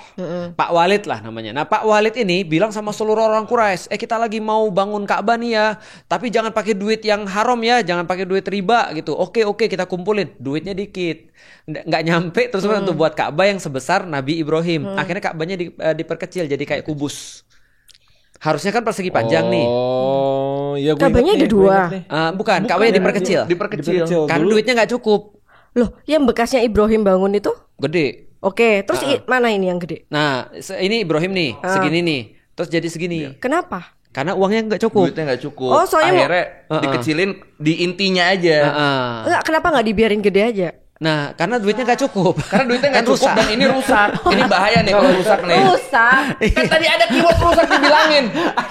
Dari zaman Nabi Ibrahim ke zaman Nabi Muhammad, akhirnya ini bangunan rusak. Terus ayo kita benerin, ayo kita Kalau benerin. koi aja gak sabar ya, siapa lagi mau jelasin lu? Coba. Ayo kita benerin, duitnya nggak cukup, akhirnya diperkecil, jadi kotak, jadi persegi. Jadi persegi. Aku tuh udah paham ceritanya, tapi kata rusaknya nggak ada. Jadi Ada tadi. Iya, Rusak. nggak ada di otakku. Jadi aku mikirnya kayak Ibrahim buat Ka'bah gede, terus yang lain itu pengen buat Ka'bah juga, tapi nggak mampu sama kayak Ibrahim itu loh. Oh iya, jadi dia Ka'bahnya sama, cuma diperkecil karena duitnya kurang. Oke. Dia Emang nggak ada yang mau? Kok yang nggak fokus dia sih? Nggak ada apa? Nggak ada yang mau nyukupin? Nggak ada yang mau nyumbang. Iya, memang duitnya mereka nggak ada waktu itu. Nggak ada yang mau nyumbang. Nggak ada yang mau nyumbang. Abis udah. Nah, maka sisanya tuh dibuatin gini, namanya Hijar Ismail. Apa? Open donasi. Itu mereka udah open, itu bahkan mereka udah open donasi. Iya, udah. Tapi coba kekumpul segitu. Iya, akhirnya solusinya. Iya, dulu nggak ada tuh saweria. Karena waktu itu harus dibuat dengan bahan-bahan yang mahal. Oh, banyak apa? Bahannya batu. Tapi harus diambil dari Jabal Nur. Nah itu untuk membuat itu waktu itu Arab belum punya teknologi yang bagus dan belum punya duit yang banyak. Oke, sekarang kan udah pada kaya-kaya nih Islam, harusnya bisa digedein lagi. Bisa. Tapi jadi nggak sakral. Iya, bagus. Sebenarnya itu pernah dibuat lagi seperti awal. Tapi pernah. Oh, iya? Tapi dibalikin lagi. Hah? Karena ada keputusan, pokoknya mungkin lebih pada keputusan terbiasa ya. Jadi akhirnya orang dibalikin lagi ke situ. Setauku aku pernah baca bahwa itu pernah dibalikin lagi dalam kondisi yang semula, tapi dibalikin lagi. Gitu. Baru tahu kan? Tapi jujur menurut gue ya, belakangan ini curiosity dia udah mulai walaupun meleset-meleset sering pertanyaannya, tapi beberapa tuh on point loh. Tapi emang iya beberapa tuh on point banget. Iya bener juga ya. Iya. Jadi emang kayak Feren tuh lempar peluru aja. Iya. Yang kena yang mana belakangan, yang penting kebanyakan emang miss kan, tapi sekalinya kena tuh kena banget. Bener lagi analoginya. Lu kayak Star Wars or nembak-nembak gak kena. Tapi the fact bahwa iya betul. Dia kalau samping koi lebih berani. Itu bener the sih. fact bahwa berarti lu bakal jauh lebih cepat pinter setiap lu. Iya, lu lebih keluar sih kalau ada koi. Keluar jinnya. Modal lu keluar. Mungkin soalnya aku tahu kenapa. Soalnya kalau misalnya aku cuma bertiga sama kalian doang, nggak ada yang translate kan. Terus misal aku naik kenapa pun, kalian translate-nya pun juga tetap nggak paham. Ini butuh jembatan. Jadi lu bilang kita nggak bisa ngejelasin gitu ya? In a way. Terlalu pintar. Coba lu tanya khodamnya koi apa? Kodamu apa? Apa? Kodam. Babi air. Haram dong. Apa? Haram. Lah kan kodam. Iya. Gak gua makan. Gak gua makan, gak Dia gua sentuh. apa? Harimau air dia. Lu harimau air. Harimau Sumatera. Iya air kayaknya. Nah, air kan tuh sama lu berdua. Harimau Sumatera. Enggak, gua babi air gua enggak tahu ya, gua asal jawab ya. Gua enggak pernah cek-cek gituan anjir. Ya udah lanjut. Seorang perempuan muslim tidak boleh menikahi laki-laki non-muslim. Ya. Tapi laki-laki muslim boleh menikahi perempuan non-muslim. Ya. Ini menunjukkan standar ganda dalam suatu aturan pernikahan. Bagus. Ini kan kemarin kita udah bahas beberapa. Kalau jawaban pendeknya, kalau jawaban yang diperbolehkan sama mama, karena cowok itu kan mendidik, imam kan. Jadi ada chance buat dia bisa mendapat pahala dengan mengconvert. Kalau cewek itu nggak ada chance. Karena dia harus diimami gitu loh. Kalau diimami bukan dari agama Islam, ya jadi gitu. Itu kenapa cowok boleh. Bagus nih. Benar. Jago ya Islam. Jadi lu bisa menikah dengan pria muslim. Berarti sama Raymond lu bisa. Muslim kan? Bisa ngimamin lu. Oke. Iya. Contoh nih analogi ya. Berarti Islam lumayan pintar ya kalau misalnya ini kan kayak marketing. Dia udah mulai Oke. enlightenment nih. Kayak marketingnya maksudnya kayak dia Marketing. Oh, maksudnya itu cara Islam untuk memperbanyak umatnya ya? Maksud lu itu kan? Iya.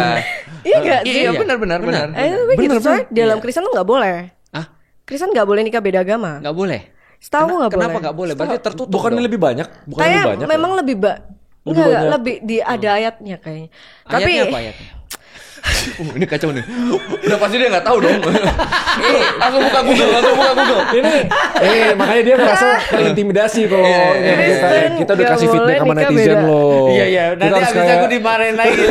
Nanti kita siap dimarahin lagi. Dihujat gara-gara nggak sabar sama Feren. 2 Korintus 14, janganlah kamu merupakan pasangan yang tidak seimbang dengan orang-orang yang tak percaya. Seimbang dengan orang Seimbang tidak. dalam arti agamanya. Itu bukan firman Tuhan dong itu. Itu kan surat Paulus. Korintus, surat Paulus itu. Berarti Paulus itu. Itu surat Paulus terhadap jamaah di Korintus. Tapi ada nggak Yesus ngomong dia larang? Dia baru tahu deh. Aduh, baru tahu lagi gua nih mata kayak gitu tuh. Gua sangka sama aja semuanya. Nah, yaudah makanya kita harus buat segmen belajar Kristen dari Ustadz. Oke. Jawabannya apa? Bener ya? Ini berarti surat kan berdasarkan wahyu. Ya. Kalau misalnya dianalisa lagi secara statistik nih cowok muslim nikah sama cewek yang Kristen, ada chance kecil di mana cowoknya yang murtad. Ya, bisa banget. Karena sebenarnya kalau menurut by the way gini ya, aku jelasin dulu ya. Keyakinan orang-orang Kristen adalah sebenarnya surat-surat Paulus itu termasuk adalah firman Tuhan. Karena dibimbing oleh Roh Kudus kata mereka. Cuman kan nggak langsung dari Yesusnya. Tapi kalau Yesusnya aku yakin juga pasti ketika dia nganjurin menikah pasti menikah dengan satu iman. Karena secara logika pun sebenarnya semakin kalau visi kita kan Rebas visi tadi pas jelasin bisnis nih. Nah visi itu penting banget tuh dalam pernikahan. Kalau visinya beda itu bisa kacau tuh pernikahan tuh. Tapi kalau yang lain-lain beda masih oke sebenarnya. Nah contoh ya, misalnya kalau kita lihat ya di dunia motivasi zaman sekarang psikologi ternyata cewek itu memberikan influence, cowok itu yang memutuskan. Tapi influence adalah cewek. Betul. Dalam beberapa kasus cewek itu lebih powerful daripada laki-laki. Bukan beberapa sih. Nah, tapi kita harus tahu who is deciding tetap laki-laki. Gitu. Walaupun influence-nya pada perempuan. Makanya laki-laki tetap boleh menikahin yang non-muslim. Atau yang bukan non-muslim ya, ahli kitab namanya. Gitu. Menjawab nggak pertanyaannya? Menjawab ya. Jadi jadi nggak standar ganda ya, karena beda-beda konteksnya gitu. Ngerti kan? Gak perlu gue jelasin ulang kan? Dia udah nolak ke gue nih soalnya. Ngerti ya, oke lah. Oke, gimana? Dah, pertanyaan lain. So far bisa dijawab semua loh sama Ustadz Felix loh. Iya sih. Koi aja bisa. Iya, nggak bisa dijawab Ustadz. Ya udah sekarang aku nanya ke Koi. Ya coba apa? Banyak orang yang mengaku dapat wahyu. Bagaimana cara membedakan wahyu yang benar dari Tuhan dan bukan? Bagus. Mampus. Beneran yang susah lo nanya. Bagus. Cara banyak orang mengaku dapat wahyu nih. Tapi gimana cara bedain wahyu yang benar dari Allah dan yang bukan? Kalau gua cukup dengan melihat yang dia akui sebagai wahyu itu merugikan orang lain apa enggak. Wah. Apakah memperkaya diri dia sendiri atau membuat orang lain malah menyembah bukan yang seharusnya. Kayak misalnya banyak nabi-nabi palsu kan, tiba-tiba ada hari ini Lebaran, tahu dari mana? Saya habis nelfon Allah. Itu kan dia ngaku dapat wahyu tuh. Dia ngaku dapat wahyu, tapi kalau kita punya fondasi Islam yang kuat, sangat tidak mungkin kita bisa nelpon Allah. Karena yang bisa nelpon Allah cuma Nabi Muhammad, orang terakhir yang bisa nelpon Allah kan. Telepon literally Oh, lu coba dijelasin. Stunner kalau. Enggak. Komunikasi. Ya, maaf. Enggak, waktu itu kan pernah ada tuh ya kan imam yang ngaku pernah nelpon Allah kan. Ada. Dia bersikeras.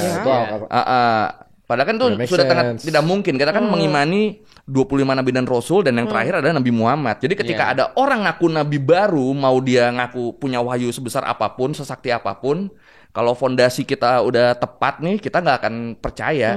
Itu udah tahu kita bedanya di mana. Tapi itu banyak orang tuh yang kayak merasa dapat dari mimpi, dapat dari mimpi doang sih. Oke, tag team gua. Kalau menurut gua there's no way. Nggak tahu, ini otak gua sebatas there's no way to know apakah dia absolutely right dari atau Tuhan no. atau Tapi udah ada arahannya, yaitu apa yang udah disetujuin bareng-bareng di Al-Quran dan hadis-hadisnya. Sisanya permainan akal sehat menurut gua. Ya. Gue jawab ya. Silakan ketua. Bagaimana cara Feren membedakan toko palsu dan toko asli di marketplace? Yang ada Shopee Mall-nya. Oke, apapun lah. Ya ada Shopee Mall pertama. Terus apa lagi? Supaya kita nggak ketipu. Panduan banyak supaya rating. Banyak rating. Terus apa lagi? Asli sama palsu ya. Asli palsu tuh maksudnya barangnya asli atau apapun tokonya nih. Kita bicara tokonya dulu, nanti baru barangnya. Kalau di chat balas. Oke, bagus. Sekarang kalau barangnya asli. Tahu dari mana iPhone kita asli atau enggak? Atau Samsung kita asli atau enggak? Gak bisa tuh. Bisa tahu ya? Bisa dong. Apa yang menyebabkan satu barang ini asli nih? Apa ya misalnya? Oh, ada. Apa yang dibuka tuh pertama kali? Anjir, dipandu loh. Dipandu. Ayo. Apa yang dibuka? Kotaknya. Oke. Iya, sebelum kotaknya ada apa tuh pas buka kotak? Kresek. Setelah kresek sebelum kotak. Sebenarnya nggak salah. Ya, tapi ini kresek nih. Susah ya jadi sederhana ya. Ini kreseknya. Lu ambil kotaknya. Nah, apa yang lu buka? Lu buka kotak tuh harus ngapain dulu? Biar kotaknya kebuka. Itu isolasi. Green pill. Isolasi. Green pill. Nah. Bahasa apa? Kalau isolasi berarti lu selama ini beli yang palsu dong. Isolasi doang. Isolasi. Ada segel namanya. Segel. Terus apa lagi? Ada hologramnya. Ya kan? Ada hologramnya pertanda bahwa ini adalah dijamin gitu kan ya. Oke. Setelah kita buka ada apa insurance. Insurance itu apa sih? Jaminan. Kartu jaminannya. Bisa dicek, serial numbernya bisa dicek. Betul. Dari sumber utamanya. Betul. Itu namanya adalah proof. Berarti yang membuktikan wahyu dan bukan wahyu adalah proof, argument. Proof, bukti. Contoh, Yesus Kenapa? itu kan nabi kan? Iya. Yesus diragukan nggak bahwa dia adalah nabi? Enggak. Lu baca Alkitab nggak? Iya, diragukan. Kalau dia nggak diragukan, Yesus itu diragukan banget. Oke. Yesus itu diragukan dari kecil dan senior dia dari orang-orang Yahudi, para rabi-rabi itu semuanya bilang ini adalah nabi palsu. Karena mereka nggak suka bahwasanya Yesus itu adalah nabi dan Yesus berkali-kali membuktikan bahwa dia benar-benar adalah lebih daripada yang lain. Kalau Isa mengakui nabi, misalnya contoh di dalam Alkitab, dia menggandakan makanan dan anggur. Ya kan di dalam Alkitab kan itu ada mujizat pertamanya dia kan. Nah, jadi rotinya jadi banyak, anggurnya jadi banyak, cukup untuk semua perjamuan. Dia menghidupkan orang mati. Benar. Dia menyembuhkan penyakit lepra, kusta dan buta. Isn't that as a proof? Maka orang-orang kayak dia ngomong gini, kalian masih nggak percaya? Kalian mau bukti apa lagi? Bahwa aku bawa sesuatu yang tidak biasa nih. Itu proof. Maka wahyu pasti ada proof. Berarti orang yang punya wahyu itu harusnya punya superpower. Benar. Iya superpower oke lah. Bagus. Bisa memberikan proof. Tidak selalu superpower ya. Yang penting ada proofnya. Nah, orang-orang ngaku wahyu sekarang nih yang di pertanyaan ini, ada mereka pernah nggak membuktikan itu? Apa cuma ngomong doang? Jadi membuktikan tuh dalam arti ya magicnya mereka kan, sulapnya mereka. Betul, superpower kita pakai termsnya Feren, superpower. Superpower yang dimaksud adalah harus relevan di zaman itu. Contoh ya, di zamannya Yesus itu orang nggak ada yang bisa ngidupin orang mati. Setinggi-tingginya terus kemudian tingkat pengobatan di zaman itu nggak ada yang bisa ngidupin orang mati. Bener. Lepra, kusta, buta nggak bisa. Sekarang lepra, kusta, buta bisa mungkin disembuhkan. Zaman dulu itu sangat relevan. Iya. Musa membelah lautan. Gitu kan ya. Itu relevan banget karena tukang sihir semua ada di situ. Ada yang bisa gerakin tali, dia punya tongkat bisa rubah jadi ular, makan tali-tali itu semuanya habis dan bisa belah lautan. Sekarang bisa nggak orang belah lautan? Literally bisa. Hah? Pakai bisa. apa? Pakai teknologi. Beneran bisa. Bisa. Orang buat ini. Iya, jembatan segala macam di Karena belakang. kayak dulu manusia kan nggak bisa terbang, Iya, bisa ada itu. betul. Bisa ada pesawat. Super Teknologi power. buat pesawat.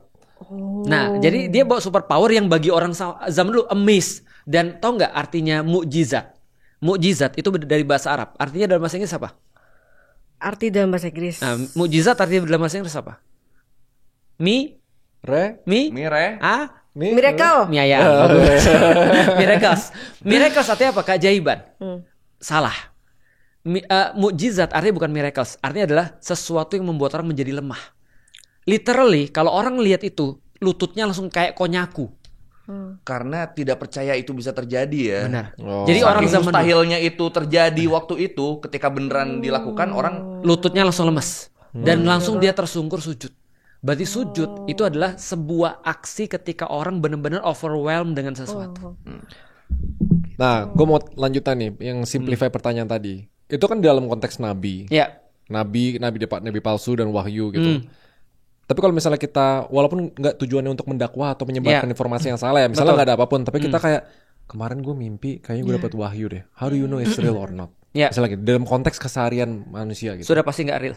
Sudah pasti nggak, karena Kalau wahyu manusia bilang wahyu udah terputus. berarti udah nggak ada wahyu sekarang. Oh iya sih. karena wahyu terakhir bener-bener Rasulullah kan. Benar. Itu tadi makanya gue balik di situ, kalau kita udah punya fondasi ya, kita percaya kita ajaran-ajaran 25 Nabi dan Rasul tadi, kita tahu wahyu terakhir tuh udah di Rasulullah. Habis itu udah nggak ada Berarti lagi. siapapun dari zaman Rasulullah sampai sekarang yang mengaku bahwa dia punya wahyu adalah palsu. Udah, berarti jawabannya sesimpel itu. Even sesimpel kayak wahyu, aku kemarin dapat mimpi, aku dibisikin Tuhan, katanya misalnya buat dirinya sendiri, aku harus milih ini dan Menurut lain-lain. ajaran agama Islam Itu false. Itu false. Berarti no wahyu Ya. dari sekarang sampai zaman By the Datangkan. way, Ray, ada orang yang ngaku begitu. Hah? Ada orang yang ngaku begitu. Iya, di Kristen pun tuh ada orang yang kayak merasa pernah ke neraka. banyak, setahu gue tuh banyak. Banyak. Berarti ini Bukan hanya ke neraka, tapi dia merasa bahwa dia dapat sesuatu pesan baru dari Tuhan. Banyak. Iya. Ada banyak. Nah, menurutku yang mana ya ini ya? Pasti Pasti yang lagi viral nih belakangan ini nih. Enggak juga. banyak banget. Enggak Tapi sih, ada banyak. satu gue pernah lihat video yang sangat mengganggu gue sebenarnya. Karena bentukannya kajian Islam banget saat. Iya. Terus dia bilang, saya lupa Habib siapa. Tapi pokoknya inti videonya adalah ada orang meninggal. Terus ini orang ini baik katanya, nggak pernah sholat, nggak pernah apa. Tapi nggak pernah sholat, tapi baik banget. Ketika dia meninggal sama si Habib tuh dikasih catatan, dimasukin ke kafannya. Katanya nanti pas malaikat nanya, kasih aja kertas ini. Udah dihisap. Dan itu kan kajian maksudnya. Gila, ini kan sangat itu ya, apa ya? OP ya, sangat OP. Melenceng banget gitu loh. Tapi dibungkus dengan Kajian. keislaman sekian. betul. Dan kajiannya juga bukan bentuk yang aneh, bukan yang kayak gus-gus yang saya akan manggung di London, Inggris. Itu kan bukan yang gitu loh, bener-bener terlihat soleh banget. Itu mengganggu banget sih saat. Karena itu kan udah melenceng dari basic yang harusnya kita pegang ya. Iya, banyak sekarang. Contoh misalnya kayak ada yang bilang dia bisa kalau ditanya siapa man rob buka, bilang aja Pancasila. Iya, yang gitu-gitu tuh sekarang tuh banyak. Tapi ini mutlak bahwa tidak ada wahyu. Ini mutlak. Mutlak. Part of faith.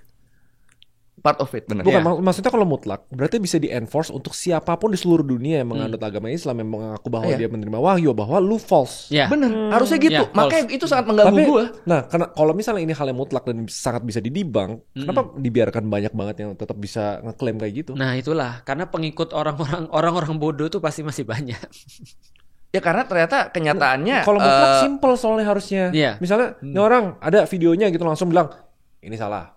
Tindakan salah. Iya. Ini salah. Tapi ternyata di lapangan emang banyak yang nggak tahu kemutlakan itu. Mungkin ibaratnya kayak setan gitu loh, Rey. Kan masih banyak orang yang percaya kan. Kayak dukun. Kemarin tau nggak ada yang ngaku jadi Imam Mahdi? Siapa itu? Nggak usah Imam Mahdi. Ada yang pernah di Indonesia ngaku bahwa dia adalah namanya Lia Eden. Dia mengaku adalah pertamanya dia ngaku nabi, dapat wahyu. Yang selanjutnya dia ngaku dia malaikat Jibril. Oke. Nah, terus mati. Sempat nungguin mati? UFO. Di Monas sempat kumpul nungguin dijemput UFO. Betul. UFO-nya nggak datang tuh. Lu ini orang Indonesia? Iya, ibu-ibu. Lia Eden. Ibu-ibu kayak sen ke kanan belok ke kiri. Terus dia bilang dia malaikat Jibril. Kan lucu. Nah, bagiku itu jadi lucu-lucuan aja. Dan pengikutnya cukup banyak loh. Cukup banyak. Iya? Satu rumah tuh semua pengikut dia. Teman-teman Gue lupa nama agamanya apa, kayak kerajaan surga apa gitu bukan namanya. Satu rumah teman. Namanya Lia Eden. Dia kayaknya udah mulai lost deh. Iya paham. Jadi maksudnya memang banyak absurd apapun akan ada yang ikut gitu maksudnya. Di Amerika ada namanya sekte Heaven's Gate. Dia minta orang-orang ngumpul di satu tempat, bunuh diri bareng-bareng semua. Aduh. Dan itu terjadi. Iya. Mau gue tambah lagi gak? Di Thailand 2 tahun lalu namanya Prabida. Lu tahu saking umatnya menganggap dia sakti, itu daki dia nih pakai sendok diginin dimakan sama umatnya. Nah, dia nggak mandi ya? Sama kotorannya di lubangnya tuh mereka pada ngambilin dimakan. Nah, coba mereka percaya itu bisa bikin mereka awet muda. Tuh, seabsurd itu. Bener. Seabsurd itu manusia. Kemarin di India ditemukan kentang. Bentuknya aneh. Terus dibawa jadi sesembahan. Gak usah kentang. India ada air atau dari ini kan, dari tembok gitu kan, air suci. Taunya air bocor. Kemarin ada yang lucu, tau nggak? Betapa mudahnya membuat cult di India. Jadi ada orang lewat di bawah kayak tol gitu, terowongan gitu, rame orang lewat. Terus salah satu terus dia eksperimen, dia megang atasnya, terus megang lagi atasnya. Lama-lama orang ikut, semuanya ikut. Tapi berarti itu kan menunjukkan itulah yang terjadi kalau kita nggak punya kemutlakan tadi yang dibilang Feren, kita nggak punya panduan. Gitu. Soalnya mutlak itu salah satu cara yang paling gampang ya mutlak soalnya. Tapi ternyata faktanya nggak segampang itu di kita, tetap ada. Mungkin nggak ada yang nggak. Soalnya gini, siapa hukum kalau di Indonesia entitas apa yang bisa mengenforce aturan? Misalnya kayak kepolisian sama undang-undang gitu misalnya. Kalau di dalam enforcernya di Islam itu siapa? Nggak ada. Anggap nih legislatif, eksekutif, yudikatif nih. Yudikatifnya di Islam tuh di Indonesia nggak ada. Kalau legislatif ada kan? Kalau di Indonesia bisa dipotong sama Kementerian Agama gak sih? Nggak bisa. Yang gitu-gitu nggak bisa ya? Nggak bisa. Jadi itu cuma sekadar rekomendasi. Tapi nanti yang ujungnya menjalankan pasti adalah polisi tetap. Tapi dia bisa kasih rekomendasi. Tapi sebenarnya di Indonesia bahkan hampir nggak ada untuk enforce. Contoh ya, halal aja itu bukan lembaga negara loh halal. Iya. Benar. Hal MUI itu bukan lembaga negara tuh. Dia cuma bisa memberikan rekomendasi. Iya, itu jadi maksudnya ethics, bukan maksudnya legal. Oke. Jadi jelas ya wahyu dan nggak wahyu ya, proof, bukti. Nggak, simpelnya nggak ada. Kalau sekarang nggak ada. Intinya itu mutlak di Islam. Kalau gue lebih simpel lagi. Allah nggak ngasih wahyu ke nabi-nabi yang modern, maksudnya yang sekarang. Kan nggak ada nabi modern. Ini kita balik ke tadi ke 10 menit yang sebelumnya kan nabi terakhir tuh nabi udah terbaru nabi ada Muhammad. Iya, tahu. Lu kenapa nabi terbaru bintang Emon tuh kemarin? Itu enggak, itu false itu. Enggak, maksud aku kenapa Allah kayak zaman udah berubah nih, mau dong kasih satu nabi lagi di tengah-tengah dunia ini. Karena udah selesai, udah finish. Karena nggak ada yang berubah sebenarnya. Kenapa alasannya? Nah jadi gini, setiap nabi diturunkan itu ketika ada terjadi perubahan. Makanya dari Nabi Isa ke Nabi Muhammad ada 600 tahun. Ketika terjadi terus perubahan besar, maka kemudian datanglah agama Islam. Untuk kemudian menyelesaikan apa yang dimulai sebelumnya. Nah setelah ini nggak ada lagi perubahan besar. Karena problemnya sekarang adalah informasi. Dan mukjizat atau miracles-nya Al-Quran adalah informasi. Jadi masih menjawab zaman. Berarti modernisasi itu bahkan hitungannya bukan perubahan besar ya? Tidak. Modernisasi itu cuma perubahan dari segi tata cara, bukan dari segi esensi perbuatan. Berarti ini emang nggak terlalu signifikan enough lah. Betul. Jadi tetap bisa diselesaikan dengan Al-Quran. Makanya Allah bilang, Allah bilang lewat Nabi Muhammad bahwasanya tidak ada lagi nabi setelah ini. Udah selesai. Nah, itu kan sudah dipastikan juga Nabi Muhammad terakhir dan kita adalah umat terakhir. Betul. Oh iya, itu juga mutlak bahwa kita umat terakhir. Kita umat terakhir, mutlak. Wow, maksudnya habis kita mati terus dunia ini kosong? Enggak. Ya kiamat. Bukan kita, maksudnya bukan setelah Islam generasi setelah kita pun masih hitungannya umat Nabi Muhammad. Iya, betul. Maksudnya nggak bakal ada umat baru lagi. gitu. Iya, kita ada yang terakhir. Oke. Selain itu Antichrist. Setelah Antichrist, Kristus turun lagi. Iya. Antichrist tuh gue lupa namanya apa? Dajjal. Dajjal. Dajjal. Oke. Berarti sebentar lagi Yesus turun. Siap-siap. Dajjal. Tapi sama kan diajarin di Kristen juga Yesus akan turun nanti. Iyalah second coming. Second coming. Kapan? Nggak ada yang tahu kan? Pas ada chip kan. Tapi kamu pernah lihat TikTok nggak? Kayak tanda-tanda kiamat kayak orang masukin chip. Ya itu dia yang bikin itu untuk dapat AdSense. Enggak. Ini orang pada percaya lagi. Kayak penonton SK pinter-pinter ya, aman ya. Nonton channelnya Sepulang Sekolah deh, masukin chip itu tanda-tanda kiamat. Hah? Enggak, gua nggak pernah bahas itu. Ya udah salah. Gila. Dia udah mulai ketolong Ustadz Felix. Iya. Oke, selanjutnya. Surga dan neraka sudah ditentukan sejak lahir. Apakah ini benar? Oh, itu pembahasan takdir kemarin sih. Itu pembahasan takdir lu tidur. Tidur dia. Ya udah. Oh, pas saya pulang berarti kan? Iya. Tapi itu takdir saya cabut tuh. Tidur dia. Kacau nih orang. Ya udah nanti baca lihat episode takdir coba. Iya. Oke, lanjut. Oh ini nih. Mengapa dalam Islam kesaksian 2 perempuan itu setara dengan 1 laki-laki dalam beberapa kasus? Bagus. Apakah ini tuh berarti perempuan dianggap kurang bisa dipercaya dibandingkan laki-laki? Bagus. Mau mana lu? Bagus ini pertanyaannya. Mau lu? Jujur aja saya baru tahu ini. Oh gitu. Salah. Gue baru tahu ini. Kalau gitu aku yang banyak jawab pertanyaan ya. Kalau gitu aku yang jawab ya. Jadi gini ceritanya. Jadi di dalam Islam, Ray, dari segi kesaksian, cewek itu nilainya adalah 2 dibanding 1 laki-laki. Berarti harus 2 cewek setara sama 1 laki-laki. 1 laki-laki. Nah, pertama sebenarnya gini, dari segi kehidupan, perempuan-perempuan tuh sangat sedikit sekali yang kemudian aktivitasnya di luar rumah. Sehingga dari segi waktu di zaman dulu itu, dari segi itu aja yang bisa menyaksikan ya laki-laki. Itu yang pertama tuh. Dari segi behavior apa ada hubungannya dengan segi populasi dulu? Pure behavior. Karena laki-laki itu pada dasarnya lebih banyak expose ke dunia dibanding wanita. Betul. Tapi kan itu old. Itu old civilization kan. Betul. Kalau sekarang kan bisa dibilang kayak kan udah 3.0. Betul. Men. Bisa jadi bukan hanya wanita, bukan hanya pria, tapi bisa yang lain. Tapi secara hukum dulunya seperti itu tuh ceritanya tuh.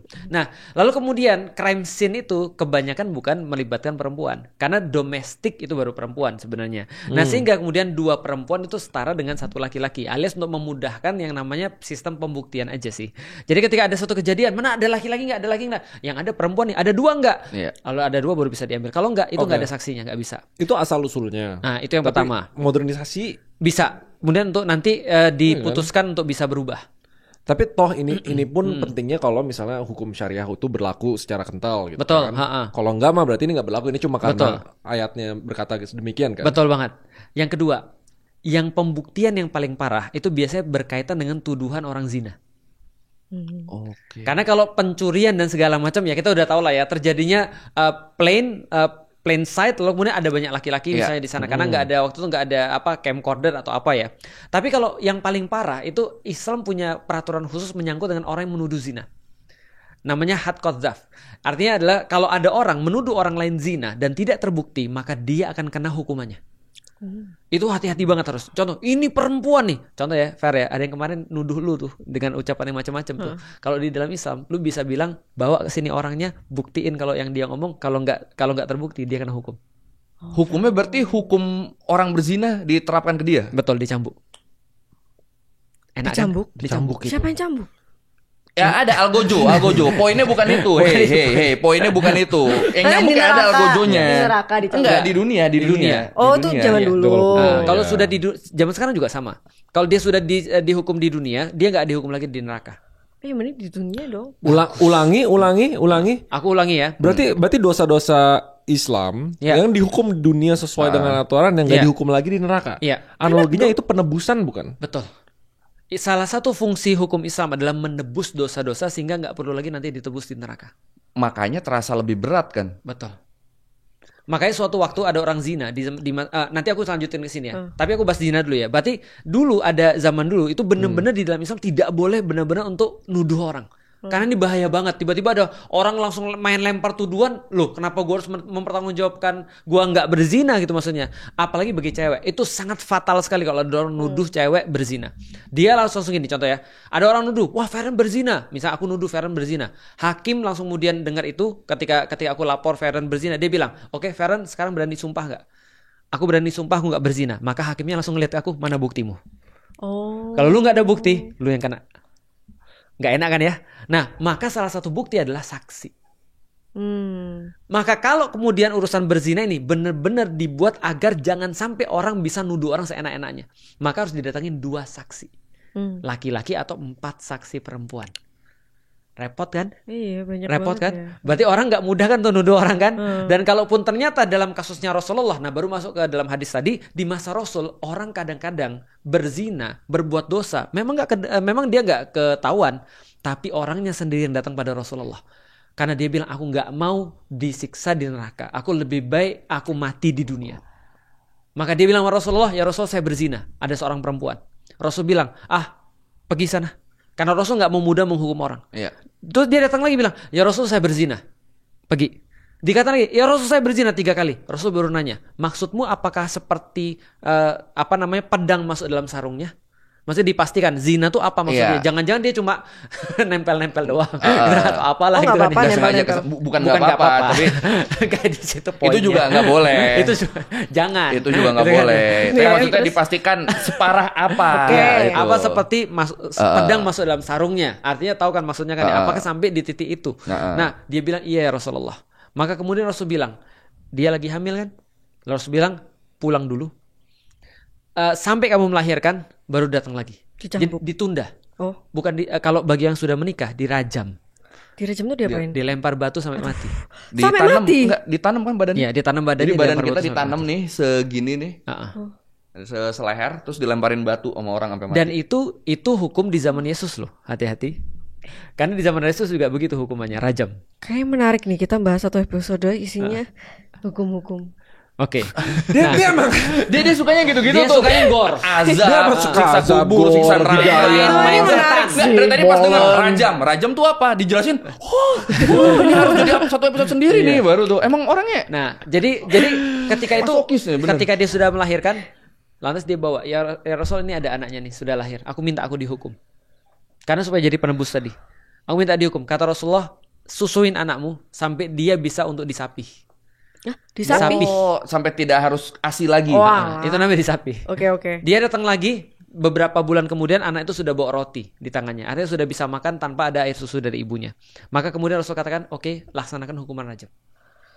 Dan menariknya adalah ketika dia dirajam, itu darahnya kan mencerat. Karena pakaiannya Khalid bin Walid, salah seorang sahabat. Dia jijik kayak mau bersihin gitu. Karena darahnya pezina kan gitu kan ya. Tapi kata Rasul apa? Jangan kamu jijik karena pertaubatan dia sudah Allah terima. Jadi dia habis dirajam terus dia masuk surga. Iya. Artinya dia punya penebus atas dosa-dosa dia. Dan fungsi satu lagi adalah pencegah bagi orang-orang lain yang lihat supaya nggak melakukan dosa yang sama. Kalau ada orang lihat gitu, kira-kira berani nggak? Tapi waktu itu hukumannya dilegitimasi sama Rasul. Sama Rasul. Sekarang sebagai pemerintah nggak ada. Nggak ada dan nggak bisa dilakukan. Karena itu harus ada pemerintah. Karena melibatkan hukum-hukum yang lain, hukum pembuktian. Benar. Dan kalau itu cuma dilaksanakan orang ya mati banyak. Harus pemerintah atau kalau misalnya terjadi underground gitu misalnya. Nggak boleh, malah haram hukumnya. Contoh ya, Felix Xiao melakukan hukum rajam terhadap jamaahnya yang berbuat zina gitu misalnya. Sudahlah aku dosa, dia nggak dapat penebus nanti di akhirat. Loh kenapa nggak dapat? Karena bukan pemerintah. Iya, maksudnya karena harus di level pemerintah harus legal kan. Hukum duniawi itu berarti harus Islam dalam bentuk pemerintah yang bisa bereksekusi. Benar. Nggak boleh misalnya nabi atau misalnya apa. Nggak boleh. Harus Islam dalam bentuk pemerintah. Dalam bentuk pemerintah. Berarti basically kayak semua itu void dong. Kayak nggak ada relevansinya untuk sekarang ya. Cuma bacaan doang aja. Itulah sedihnya. Tapi di Arab tuh kayak gitu ya katanya. Di Arab ada hukum pancung, ada hukum terus kemudian potong tangan dan segala macam. Menarik nih. Nah, tapi itu bukan Dia suka yang gitu-gitu emang. Tapi menarik coba ya. Menariknya gini, coba lu lihat ya. Lu tahu hukum begal? Nggak tahu. Lu tahu begal nggak? Tahu, nyopet. Ngeri, bukan nyopet. Begal tuh ngeri. Ada gininya nih. Begal itu dia ngerampas harta orang dan menyakiti orang sekaligus di saat yang sama. Iya. Jadi bayangin ya. Betul. Begal. Tahu nyolong kan? Bukan, tapi lagi motor nih. Sekedar nyolong. Nyolong beda. Ambil. Ini misalnya lu ngambil motornya, lu nggak cuma ngambil motornya, orangnya juga lu cambuk, lu celurit gitu. Jadi cambuk jadi agojo nih. double. Okay. Jadi kemarin ada di Depok pecah palanya. Aduh, cewek by the way. Itu aku pikir gini. Kebayang ya kalau itu anakku ya. Aku kayaknya udah jadi another kind of joker serius. Paham gak sih maksudnya? Kan kita mikir gini. Buset, lu mau ngambil itu aja udah salah kan maksudnya. Tapi lu mau ngambil, ya jangan dibaca orangnya lah. Yang di Jogja keletih itu. apa keletih atau kelitih? Kelitih itu juga sama tuh. Orang naik motor biasa aja di jalan tiba-tiba dibacok dari belakang coba. Iya. Dan for no reason. Dan orang-orang itu ada yang nggak punya uang, bayangin. Kalau punya uang tinggal masuk rumah sakit, itu pun udah nggak tahu bisa sembuh atau nggak. Kadang-kadang kena lehernya, kadang-kadang mati dan segala macam. Dia kan anak seseorang atau bapak seseorang tuh. Paham kan? Kalau ada bapak seseorang digituin, coba lihat ada bapak-bapak terus kemudian dibegal gitu kan, kesian anak-anaknya kan. Tahu nggak hukum Islam bagi pembegal? Apa tuh? Nih, lu pasti suka. Lu pasti suka. Lu pasti suka. Dipotong tangan dan kakinya bersilangan. Bersilangan itu gimana? Oh, berarti kanan kiri. Iya. Kalau enggak kiri kanan yang dipotong. Bukan gini. Ini mah velocity. Aduh. Asal usulnya kenapa kiri ini gitu? Supaya dia nggak sempurna dalam melakukan aktivitas apapun. Karena gini, di dalam Islam paling sebel sama orang-orang yang mengganggu 3. 1, mengganggu darah orang. 2, mengganggu harta orang. 3, mengganggu kehormatan orang. Dan begal nih ngambil 3-tiganya. Coba bayangin. Oh, begal itu berarti dari zaman dulu udah ada ya? Sudah ada. Oh, soalnya kan baru tren. Enggak, zaman dulu paling kita naik onta, misalnya di begal terus diambil ontanya sama aja. Kalau udah viral di TikTok doang kalau dia. Zaman dulu namanya koti utorik, memotong jalan. Jadi pemotong jalan ada orang-orang yang nungguin orang di jalan terus kemudian dibegal. Menarik. Oke, seneng kan lu kan? Mau. Masih kuat nggak nih? Masih kuat nggak? Jadi lu seneng nggak kalau diterapkan hukum Islam kalau kayak gitu? Menarik sih. Tapi itu bisa dilihat umum nggak? Bisa. Harus dilihat umum. Malah harus ditonton. Nanti kita live. Nanti kita live kan. Ada videonya? Ada dan masuk trending topik. Nah, tapi ya syaratnya itu dulu, pemerintahannya harus full bener-bener pemerintahan Islam. Diharapkan? Bukan. Kalau pemerintahnya Islam. Dimanapun itu, kalau itu mau diterapkan, yang pertama kali harus dilakukan adalah pemerintahannya harus dibikin pemerintahan Islam yang sepenuh-penuhnya. Hukuman-hukuman nggak diterapin. Itu semuanya berdasar dasar Al-Quran. Oke, ada nggak negara yang nggak ada? Nggak ada. Terakhir tuh yang pas Golden itu. Iya, Utsmani. Ottoman. Terakhir tuh berarti ya Ottoman. Utsmani. Itu negara apa?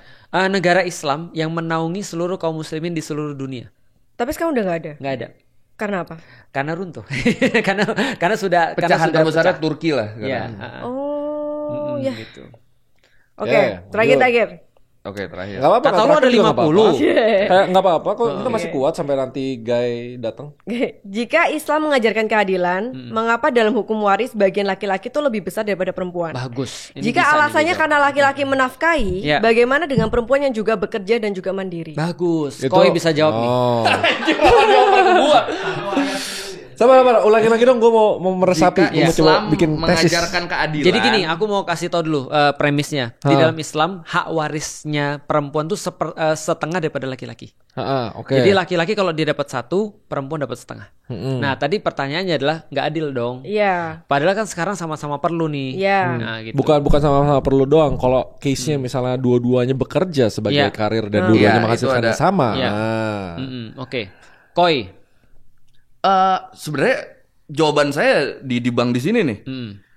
Kalau di pemahaman saya balik lagi karena emang laki-laki itu kan penafkah kan dia. Betul. Kan. Nah, sedangkan perempuan nanti setelah dia dapat warisan, dia bisa jadi dinikahi oleh orang lain, dia dapat harta lagi dari situ kan.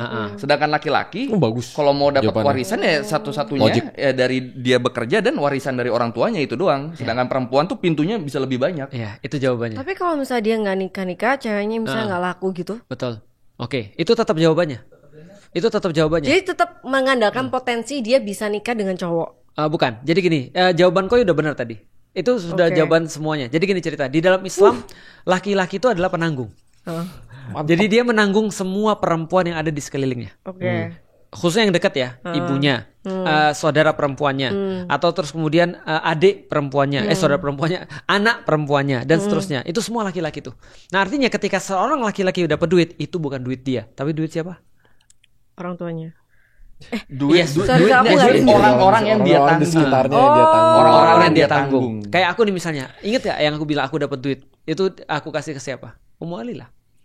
Karena ketika aku dapat duit, aku kasih ke dia nanti membelanjakan untuk kemudian rumahku, kan gitu kan ya. Nah kalau aku perlu nanti untuk bayar segala macam, aku bilang sama Ummu Alila, aku perlu untuk bayar ini, aku perlu untuk bayar ini dan segala macam. Berarti duitku bukan duitku kan, tapi adalah duitnya mereka. Tapi begitu perempuan dapat yang setengah itu duit mereka pure. Bukan duit siapapun. Dia nggak berbagi dengan siapapun.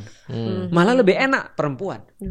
Karena itu setengah duit dia pure. Dapat setengah tapi udah langsung buat dia. Sedangkan laki-laki dapat satu tapi tetap harus dibagi-bagi. Masih bagi-baginya. Masih ada itu, masih ada adiknya mungkin. Kecuali kalau laki-lakinya dia benar-benar anak tunggal yang nggak usah berbagi, nggak bisa nanggung, ya itu mungkin beda. Cuma itu kan case-nya kan nggak bisa kita pukul rata semua kayak gitu. Nanti kalau sudah jadi ukhti Feren nih misalnya nih, ya ukhti Feren nih. Nah nanti besok kenapa lu jadi begini? Kita ucapkan amin. Nah, jadi kalau nanti jadi ukhti Feren nih misalnya, lu punya suami nih misalnya, suami lu punya uang, itu uang lu. Oh kayak gitu. Iya, tapi kalau lu punya uang, lu nggak ngasih suami, nggak apa-apa, suami nggak bisa maksa. Ustaz, yang senyum istri saya. Salah penjelasan gitu. Itu. Yang dituju sini yang dapat sini. Iya. Oke. Jadi kalau laki-laki dia dapat uang dan nggak ngasih pada istrinya atau istrinya kurang, istrinya bisa nuntut dan itu sah, wajar. Nuntut ke pengadilan. Nuntut ke pengadilan atau nuntut ke siapapun karena itu adalah haknya dia untuk dapat uang dari suaminya. Wow. Tapi kalau Feren dapat uang nih, Feren dapat uang dan Feren nggak mau ngasih kepada suaminya, itu haknya Feren. Dan itu boleh, suaminya nggak boleh maksa. Wow. Memang ada kok hidayah jalur harta ada kok. Ada emang. Kalau emang itu yang bisa bikin lu tertarik. Meres suamiku. Gak gitu juga fokusnya meres suami. Tapi maksudnya dia maksudnya suami itu harus secara ini ngasih ke Feren. Jadi aku mau minta semua harta suamiku. Bisa.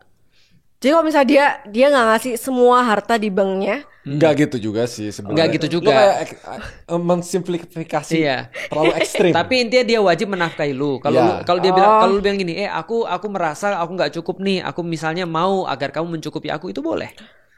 Kamu dapat duit berapa sini kasih aku, boleh. Wow. Mukanya udah evil. Menarik gitu. Menarik kan? Syaiton mulai ide syaiton mulai masuk. Ternyata ini yang bikin dia tertarik sama Islam baru ini nih. Ini bagus deh. Hidayah dari jalur harta. Hidayah jalur harta ini. Ini bagus. Ini bagus jadi judul ya, Hidayah jalur harta. Hidayah jalur harta. Feren dapat hidayah jalur harta. Udah tuh judul banget tuh. Itu bagus sih. Keren kan? Itu kenapa setengah perempuan yang laki-laki satu. Karena setelah dapat laki-laki dia kasih ke bininya. Dia dapat apa?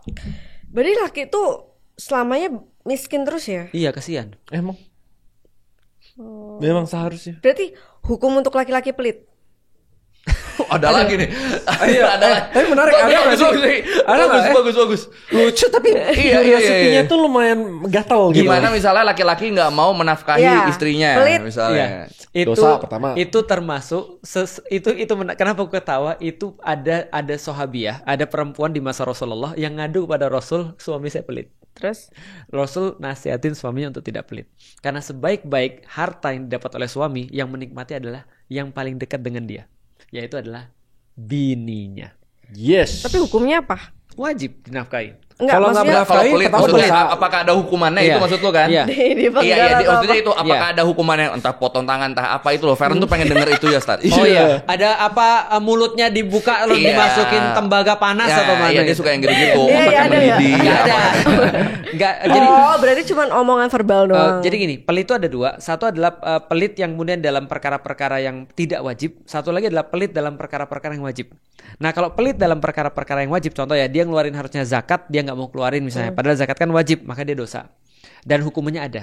Salah satunya tadi sebenarnya bagi orang-orang yang menahan hartanya gara-gara terus kemudian dia sayang hartanya, mulutnya dibuka, terus kemudian dimasukin sama koin-koin yang dia kumpulin itu, lalu terus kemudian disuruh berenang. Berenang? Ya, berenang di sungai. Dengan mulut penuh koin. Ya. Dan perut penuh koin. Oh, ditelan juga. Ya, sampai perutnya gede koin. Terus suruh berenang. Tenggelam kan dia kan? Oh, nggak bisa berenang dong? Iya, kan berat. Dan lu tahu salah satu kematian paling gak enak apa? Tenggelam. Dan disuruh yang sama. Hah? Tenggelam dan kebakar. Oke, itu yang. Nah, kok bisa kebakar? Kebakar juga salah satu cara mati yang enggak, maksudnya salah satu kematian yang paling menyakitkan itu. Paling menyakitkan. Ya, tenggelam dan kebakar. Iya. Nah, gimana dengan lu tenggelam dengan perut penuh koin, kebayang nggak? Tapi emang nggak bisa renang ya? Kan ada koin. Koin tuh kan logam tuh berat. Tahu. Pasti kan jatuh ke dasar nih. Kalau lu perut lu udah penuh, mulut lu udah penuh koin. Lu berusaha berenang bagaimanapun Fix di gak sungai. Dulu pasti mati anyway nggak sih kalau udah full kalau koin? lu bisa berenang, lu nggak dibantu orang, pasti kan lama-lama lu tenggelam, lu capek minimal itu. Dia tuh fix. Pernah ada nyoba. Nah, oke gini. Namanya juga hukuman di neraka. Oh, loh, kok ada air di neraka? Iya, ada air, tapi airnya kan mendidih. Lu nggak tahu di neraka hukuman. Jadi tenggelam di air mendidih. Tahu nggak? Semua di neraka tuh mendidih, itulah panas pokoknya. Tapi ada yang nggak mendidih. Oh, ada. Ada satu hadis. Jadi katanya Rasul, neraka yang panas itu, neraka yang api itu sebel banget sama satu bagian neraka. Apa tuh? Namanya neraka dingin. Ya, siapa yang dihukum di sana, Sir? Orang-orang yang lebih parah lagi. Tapi dingin tuh lebih menyeramkan daripada panas tau. Lebih nusuk ya kalau dingin banget sih. In one point ya. Iya. Aku pernah soalnya merasa hampir frostbite. Itu jadi dingin pertama kali yang muncul itu adalah ini apa namanya panik, panik attack karena oksigen kan terhambat nih di sini. Otak kita pas nggak nerima oksigen itu kayak orang tenggelam. Hipotermia. Iya, panik attack. Yang kedua badan tuh rasanya kayak ditusuk sama jarum, gitu kan ya. Gak enak lah pokoknya. Dingin tuh itu loh. Nggak bisa mikir. Lebih sakit menurut gua. Dan harus diingat api neraka tuh panasnya nggak kayak api biasa. Iya. Mungkin pikiranku kayak Amaterasu tuh kayaknya tuh kalau surga dingin itu kayak Amaterasu. Cuma kan dia juga nggak baca saat. Ya udah gini ada pertanyaan terakhir. Sebelum kita tutup. Tapi yang aku mau nanya, yang neraka dingin itu berarti hukum. Nggak bener loh, dia tertariknya di situ loh ya. Oke. Bener kita udah bisa ngebaca dia nih. Berarti hukumnya dia melakukan dosa yang lebih jahat dibandingkan neraka panas. Iya. Tapi di tempat dingin tuh ngapain? Ya disiksa lah. Do you wanna build a snowman? Iya. Pakai es gitu. Mungkin. Nggak pakai es juga sih, cuma mungkin pakai api dingin. Api dingin. Iya, ada kan Amaterasu tuh. Oh nggak tahu lagi. Api tapi dingin.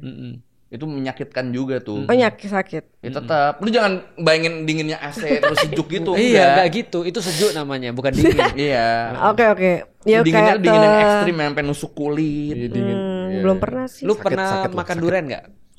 Nah, lu pernah masukin durian ke freezer enggak? Enggak pernah. Nah, coba deh.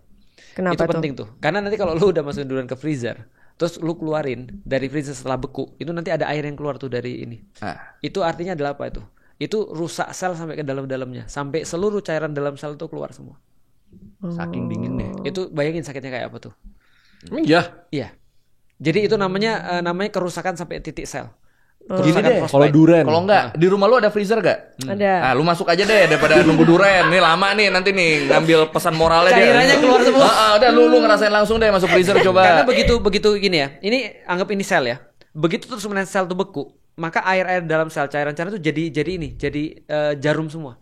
Dan dia akan nusuk seluruh sel itu. Bayangin kalau itu ada sel manusia ada sekitar berapa? 900 miliar ya, kalau nggak salah ya. Bayangin setiap sel itu semua nusuk semua sendiri-sendiri. Pas dia lumer, itu keluar semua cairannya. Bayangin tuh sakitnya kayak apa tuh. Gue yakin gak bisa bayangin. Nggak, soalnya AC aku inget. Nih lu pasti nih. Karena dia udah dingin itu AC sejuk. Gua tahu lu pasti seneng nih. Lu pasti seneng. Setiap manusia sebelum mati akan merasakan sakaratul maut. Apa itu? Nah, sakaratul maut itu adalah hilangnya atau lepasnya ruh dari tubuh manusia. Nyawa lu pas ditarik. Dan ada yang pernah ditanya, seperti apa sakitnya sakaratul maut? Kata Rasulullah, seperti ada orang masukin pohon berduri ke tenggorokan lalu ditarik. Dan sebenarnya itu tidak menggambarkan, karena gambarnya begini menurut ulama. Lu pernah luka nggak sih tangan? Ini, gue pernah luka tangan gue di sini nih. Ini sakit banget nih serius. Kesilet sampai kayak ini bisa dibuka gitu. Aneh pokoknya. Nah itu sakit banget tuh, rasanya sakit banget. Nah coba bayangin ya, dan aku hampir pingsan karena kehilangan darah banyak. Coba bayangin ya, ini aku potong nih, tek gitu ya, lepas. Sakitnya kayak gimana kira-kira? Tulangnya ada di situ, kena juga, putus juga tulangnya. Padahal tulang kan tahu kan kayak apa sakitnya. Kalau orang gini aja sakit, apalagi kena potong tuh kan. Nah bayangin ya, rasa sakit kehilangan tangan segini, itu adalah ruhnya hilang dari segini doang. Roh gimana? Rohnya kita berarti cuma hilang di segini doang nih. Misalnya jari telunjuk rohnya keangkat, itu sakitnya segitu. Iya. Gimana kalau sebadan-badan? Nah, coba dari mana kita tahu rohnya sudah keangkat? Karena pas udah dipotong, ini lepas, ini jadi biru busuk. Karena rohnya udah nggak ada lagi. Karena yang menjaga kita tetap jadi gini kan roh. Iya. Ya kan? Paham nggak maksudnya? Nah, ketika rohnya cuma hilang segini doang, itu rasa sakitnya segitu tuh. Bayangin kalau hilang semua dari badan. Bentar. Orang baik sama orang jahat itu sama-sama rohnya dicabut. Bagus. Berarti roh baik juga ngerasa roh baik. Orang baik juga ngerasain sakitnya itu. Itu Feren pertanyaan sahabat kepada Rasulullah. Asyadu. Maksudnya apa? Sahabat apa? Sahabat baru dipuji. Sahabat Rasul, sahabat. Oh, Rasulullah kan punya sahabat-sahabat tuh. Sahabat, nah, itu pertanyaannya itu ke Rasulullah. Artinya berkualitas. Apakah orang-orang baik juga merasakan sakaratul maut? Rasul menjawab, iya. Kita semua kan. Tapi mungkin sakitnya lebih ringan. Kok pintar lu? Oh, bener ya? Iya. Wow. Nah, ini beberapa peluru yang udah kena nih. Iya. Itu kenapa kan ada orang-orang yang meninggalnya tenang, ada orang-orang yang susah banget. Iya. Kata Rasulullah, kalau lu beriman dan lu orang baik, kemungkinan ada sakaratul mautnya seperti mencabut rambut dari dalam adonan roti. Halus. Oh, halus. Itu kalau orang baik. Orang baik. Tapi kita kan nggak tahu kan, who knows. Kita coba bisa berharap jadi orang baik. Tapi ngeri sih, karena setiap jiwa akan merasakan sakaratul. Iya sih, ngeri banget. Kalau saya suka mengartikannya dari dulu, ini buat diri saya pribadi ya. Kalau orang sakaratul mautnya susah, berarti dia ditariknya susah. Kenapa dia susah? Karena dia terlalu terikat sama dunia. Itu buat pengingat saya biar nggak terlalu terikat sama dunia. Gitu. Jadi rohnya udah sulit banget diambil tuh. Karena udah mendarah daging sama dunia. Hartaku tidak mau. Iya, kayak film Hidayah tuh. Berat. Tariknya sakit. Oh. Oke. Paham.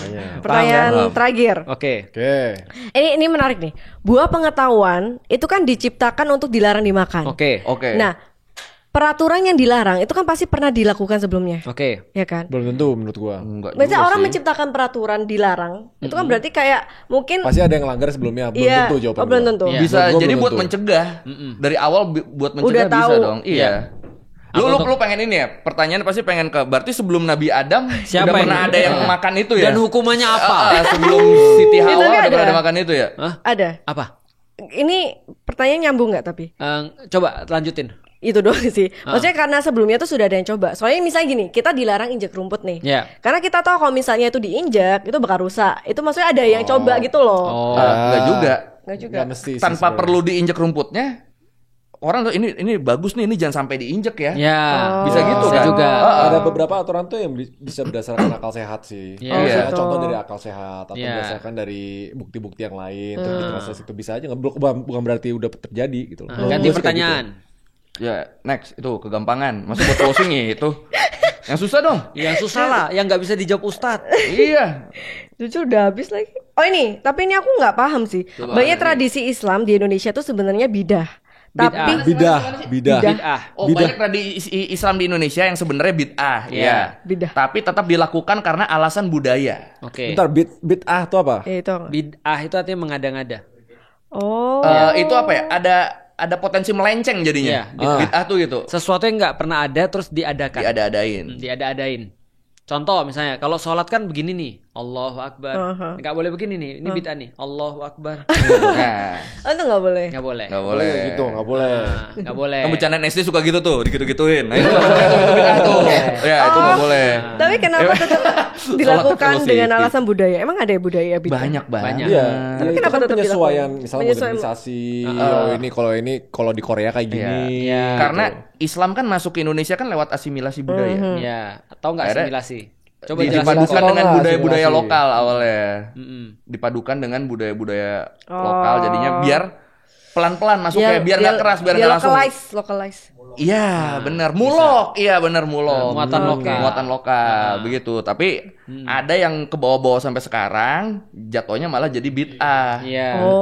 Gitu. Jadi bid'ah itu adalah tambahan dalam ibadah ritual. Itu bid'ah. Tapi kalau tidak dalam ibadah ritual nggak apa-apa. Karena banyak juga orang-orang yang sekarang bilang ini bid'ah, padahal tidak. Ya. Contoh, ada orang bilang misalnya salaman setelah sholat itu bid'ah. Padahal setelah sholat koprol boleh nggak? Koprol tuh apa? Boleh. Salto. Ya bebas dong. Boleh Aja. aja. Apa namanya? Kayang boleh nggak? Boleh. Salaman masa nggak boleh? Mungkin salaman sama lawan jenis. Iya juga sih. Itu bagus. Cuma gini, ketika kita salaman setelah sholat nih, kan safnya kan cowok cewek. Iya, pertanyaan kan ceweknya dari mana tuh? Iya, gimana kita mau salaman sama yang cewek kan di belakang banget. Mungkin setelah nyampe rumah atau setelah bener keluar masjid, ketemu ibunya, ketemu anaknya baru salaman. Kecuali bisa. Lu kayang ketika lagi sholat, itu nggak boleh. Nah, itu nggak boleh, itu jelas melanggar. Soalnya? Itu bidah. Soalnya. Lu pernah nonton film itu nggak yang kemarin apa tuh yang sholat terus kayang ke belakang tuh? Iya itu. Lu beneran nanya kenapa nggak boleh kayang pas sholat? Kenapa nggak boleh kayang pas sholat? Lu beneran nanya? Kita pernah bahas imam bertanggung jawab atas salahnya atau kesalahan gerakan makmumnya kan? Iya. Berarti kan gerakan tuh emang udah saklek kan nih. Terus tiba-tiba lu kayang, boleh gak? Gue tanya, boleh gak? Ayo, ayo. Iya, aku paham kalau misalnya ada aturan tuh gak boleh dilanggar, benar. Tapi maksudku, soalnya kayak di Kristen itu boleh kayang. Berdoa tuh nggak perlu yang harus kayak gini. Memang. Ya, tutup mata gini juga udah boleh. Lu masa mau pakai aturan Kristen di Islam? Enggak, maksudku emang di Islam itu ditulis gak di Alkitabnya tutorial cara sholat? Iya, gerakan-gerakannya. Tutorial ada, ikutin Abi. Untuk berdoa ya mungkin beda lagi kan kalau berdoa secara personal ya. Cuma untuk sholat ya udah saklek. Tapi kenapa kok disaklekin gitu? Kenapa nggak boleh? Ya nanti jadinya gitu. Tiba-tiba nih, lu lagi sholat lagi diem, tahu ada yang kayang. Kasian di belakang. Satu jemaah juga ketawa, nggak ada yang sah sholatnya. Yang satu ruku, yang satu kayang jeduk dong di tengah-tengah. Ya. Oke, karena nggak ada aturan. Iya, paham. Jadi, tapi kalau doanya Islam bisa kayak gini, bisa itu ada nggak sih? Kalau doa kan sebenarnya nggak. Kalau doa Rasul ini mencontohkan tangannya ke atas. Ini tapi bukan aturan mutlak. Tapi nggak mutlak. Lu begini sampai juga. menjem gini juga boleh doa. Iya, bahkan tanpa perlu mengangkat tangan misalnya mau doa, misalnya lu ternyata lebih lebih terkoneksi gitu dengan lu diem ya nggak ada masalah. Lu kalau doa boleh doa. Iya tuh. Sama kayak ngesot boleh, kayang boleh. Enggak, kalau lu mau doa nih bukan sholat ya, doa dengan kayang. Ya boleh aja, cuma coba gini, kayang tuh kan gerakan entertain menghibur untuk bikin ketawa kan. Etis gak? Lu ngomong sama Tuhan lu nih, tapi posisi lu, ya Allah, aku ingin. Ini masuk akal nih. Ayo, ini bagus nih. Ini bagus. Iya, aku paham. Enggak, aku baru tahu bedanya salat sama doa. Yo ya. Pesan kopi aja lu deh. Iya, mau. Ya udah aman ya. Belum. Aman ya, ini puas ya. Ada lagi yang lebih susah? Enggak ada ya? Udah. Lo rating dong dari semua jawaban-jawaban, ada Ustadz 1, Ustadz 2 sama penonton. Ada lagi satu. Terakhir, lama-lama le. Ya udah, kita jawab cepet Tapi yuk. jawabnya cepet ya. Yuk. Mengapa ada aturan ketat dalam Islam mengenai ibadah, makanan, pakaian, hubungan sosial, padahal Tuhan tuh seharusnya bisa menciptakan manusia tanpa perlu aturan-aturan tersebut. Misalnya contoh makan babi, mending gak usah ada babi dari awal. Oke. Itu logiknya. Kenapa aturan diciptakan intinya kayak gitu kan? Iya. Kenapa untuk manusia yang diciptakan misalnya punya free will gitu. Iya kan? Kayak kontradiktif nih, free will tapi kok dikasih aturan gitu. Iya. Nih siapa yang mau jawab nih? Oke, Koi. Singkat. Ustadz kedua. Nih, kalau lu main game. Wah, udahlah, selesai itu udah. Kalau lu main game, ada challenge-challenge dong lu harus ngapain. Ada halangannya apa? Terus ya udah biar gampang halangannya nggak usah dikasih. Nah, bukan main game tuh. Itu bukan main game. Terus lu nggak akan mencapai goal lu dong kalau gitu. Kan ini ada goal nih, kita ada goal nih. Manusia itu kan diciptakan kan untuk beribadah kepada Allah. Dan terus kan nih ada wa ma khalaqtul jinna wal insa illa liya'budun. Iya. Dan sesungguhnya tidak kuciptakan jin dan manusia kecuali untuk beribadah kepadaku. Berarti kan emang tujuan utama manusia di dunia itu kan ibadah. Ya kan? Iya emang gua apal itu doang. Nah, terus habis itu untuk mencapai goal ini, untuk mencapai hadiah utama ini, diciptakanlah challenge-challenge seperti surga loh. Ini gue ya benar, goal utamanya surga. Diciptakanlah challenge-challenge. Jangan makan babi misalnya. Kalau babi yang nggak ada, terus gampang dong masuk sini. Gampang. Lo enggak gampang kayak, bukannya enak. Tapi maknanya di mana? Kan makna kehidupan tuh kan di situ kan. Gini, lo kebayang main catur nggak? Iya. Tapi kalau segerakan apapun yang lo lakuin, satu gerakan langsung menang. Langsung menang. Iya. Mungkin buat tipe-tipe orang yang kayak aku kayak enak aja. Ya mendingan gak usah main. Lo main Mario Bros kan? Iya. Kalau misalnya lo cuma pencet kanan terus menang. Oh itu gak seru sih. Nah ya udah. Gue harus cari game yang dia main cuy. Nih yang lebih kompleks deh. Misalnya gak ada larangan. Lu kan manusia banyak nih. Iya. Misalnya dilarang membunuh orang. Iya. Kalau gak dilarang, ada potensi orang ngebunuh gak? Iya ada. Orang lain. Terus kalau gak ada larangan-larangan itu gimana? berantakan dong.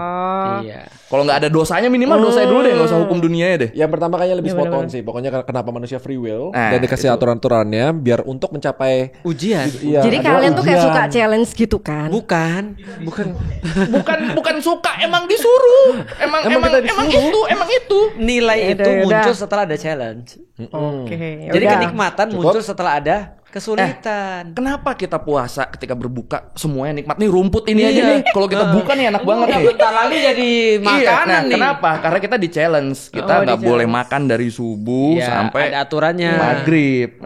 Tapi iya sih, aku merasa memang orang Islam itu kayak memang tipe-tipe yang kayak pejuang suka challenge gitu loh. Iya sih. Karena aturannya tuh kayak banyak banget. Lu suka cowok yang suka berjuang nggak?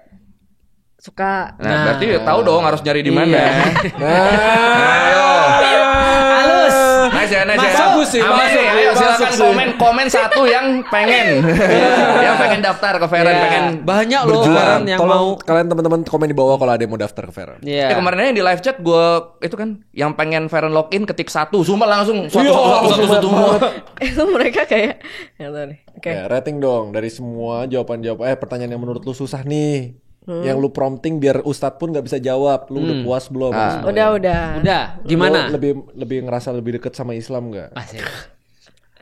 Ya kan lebih dekat. Kan dekat bukan berarti masuk. Iya. Lu serem banget di sini. Fer, ada pertanyaan netizen. Apa? Bapak lu khawatir nggak sih lu ngumpul sama kita? Iya, gue pernah lihat pertanyaan itu. Bapaknya khawatir nggak sih? Bapak lu khawatir nggak sih? Papaku nggak ngerti main YouTube kayaknya. Dia HP-nya cuma SMS gini doang. deh, lu punya saudara gak, kakak, adik? Ada. Mereka lihat gak tindak tanduk lu di sini? Kayaknya nggak ada yang tahu deh. Lu gak dianggap saudara lu. Tapi mereka tuh nggak. Adikku tuh K-popers banget. Jadi isinya tuh semua cewek-cewek Korea. Nah, yang kuku aku tuh dia jarang buka HP, memang nggak punya sosmed. Nah, kemungkinan mamaku tahu. Ya, mama respon nggak? Mama lu ada belum di chat. Mama lu namanya siapa? Gak boleh. Nggak boleh. Mama Feren, kalau nonton ini nggak. Apa? Kalau nonton ini apa? Ikhlaskan aja. Doain ya. Kayaknya mamaku nontonnya berita sih, kayak dunia perselingkuhan gitu-gitu. Oh, itu bukan berita. Dunia perselingkuhan. Berita tuh. Tadi gue udah berprasangka baik. Gue udah prasangka baik loh. Husnuzon. Maksudku ya gitulah. Oke, berarti so far aman ya dari keluarga ya. Jadi ikhlas ya udah orang tua ya. Papa ikhlas ya papa ya. Rating dong kepuasan lu terhadap semua pertanyaan sulit di Islam ini dan kita bertiga gimana dan program Escape ini. Rating 1 sampai 10. 11. Dari 100. Dari enggak lah 11/10. Oh, 11/10. Karena ada dia. Iya. Benar. Berarti so far Ustadz Felix belum bisa dijatuhin sama ChatGPT ya? Belum. Tapi dia dijatuhin sama aku sendiri, aku nggak paham. Sama jawabannya Ya udah, berarti challenge selanjutnya adalah mencari pertanyaan-pertanyaan yang lebih susah. Oke. Thanks to Koi lah bisa menjelaskan bahasa bayinya Ustadz. Makanya. Actually bagus loh. Nanti lu mau undang dia lagi nggak pas Lebaran? Mau nggak Lebaran? Boleh, tenang aja. 2 baju. Selama iming-imingnya. Jadi kelihatan dia cuma datang cuma tuh baju doang. Buat ini doang ya. Gak ada persahabatan di sini ya. Besok syuting kita ada kaos loh. Oke, gue langsung gitu. Pokoknya selama syutingnya di sini mah lu mau nyuruh tiap hari juga. Selama di sini. Hati-hati lu kayak gitu di Aku tuh pengen buat konten kayak itu loh Ustadz, kayak main Oija. Enggak, itu kan udah gue jelasin, enggak boleh. Itu udah Oija jatuhnya musyrik. Udah gue jelasin ke lu di chat, itu enggak boleh, itu musyrik. Yaudah. Dah. Ya udah oke. Oke. Tutup episode ini. Oke guys, terima kasih udah nonton. Jangan lupa beli bajunya. Nanti kita ada special edition tantangannya Ustadz Felix dan Raymond Chin. Tanda tangannya Feren juga. Tanda tangan Feren juga. Tanda tangan Koi juga. Dadah. Bye bye.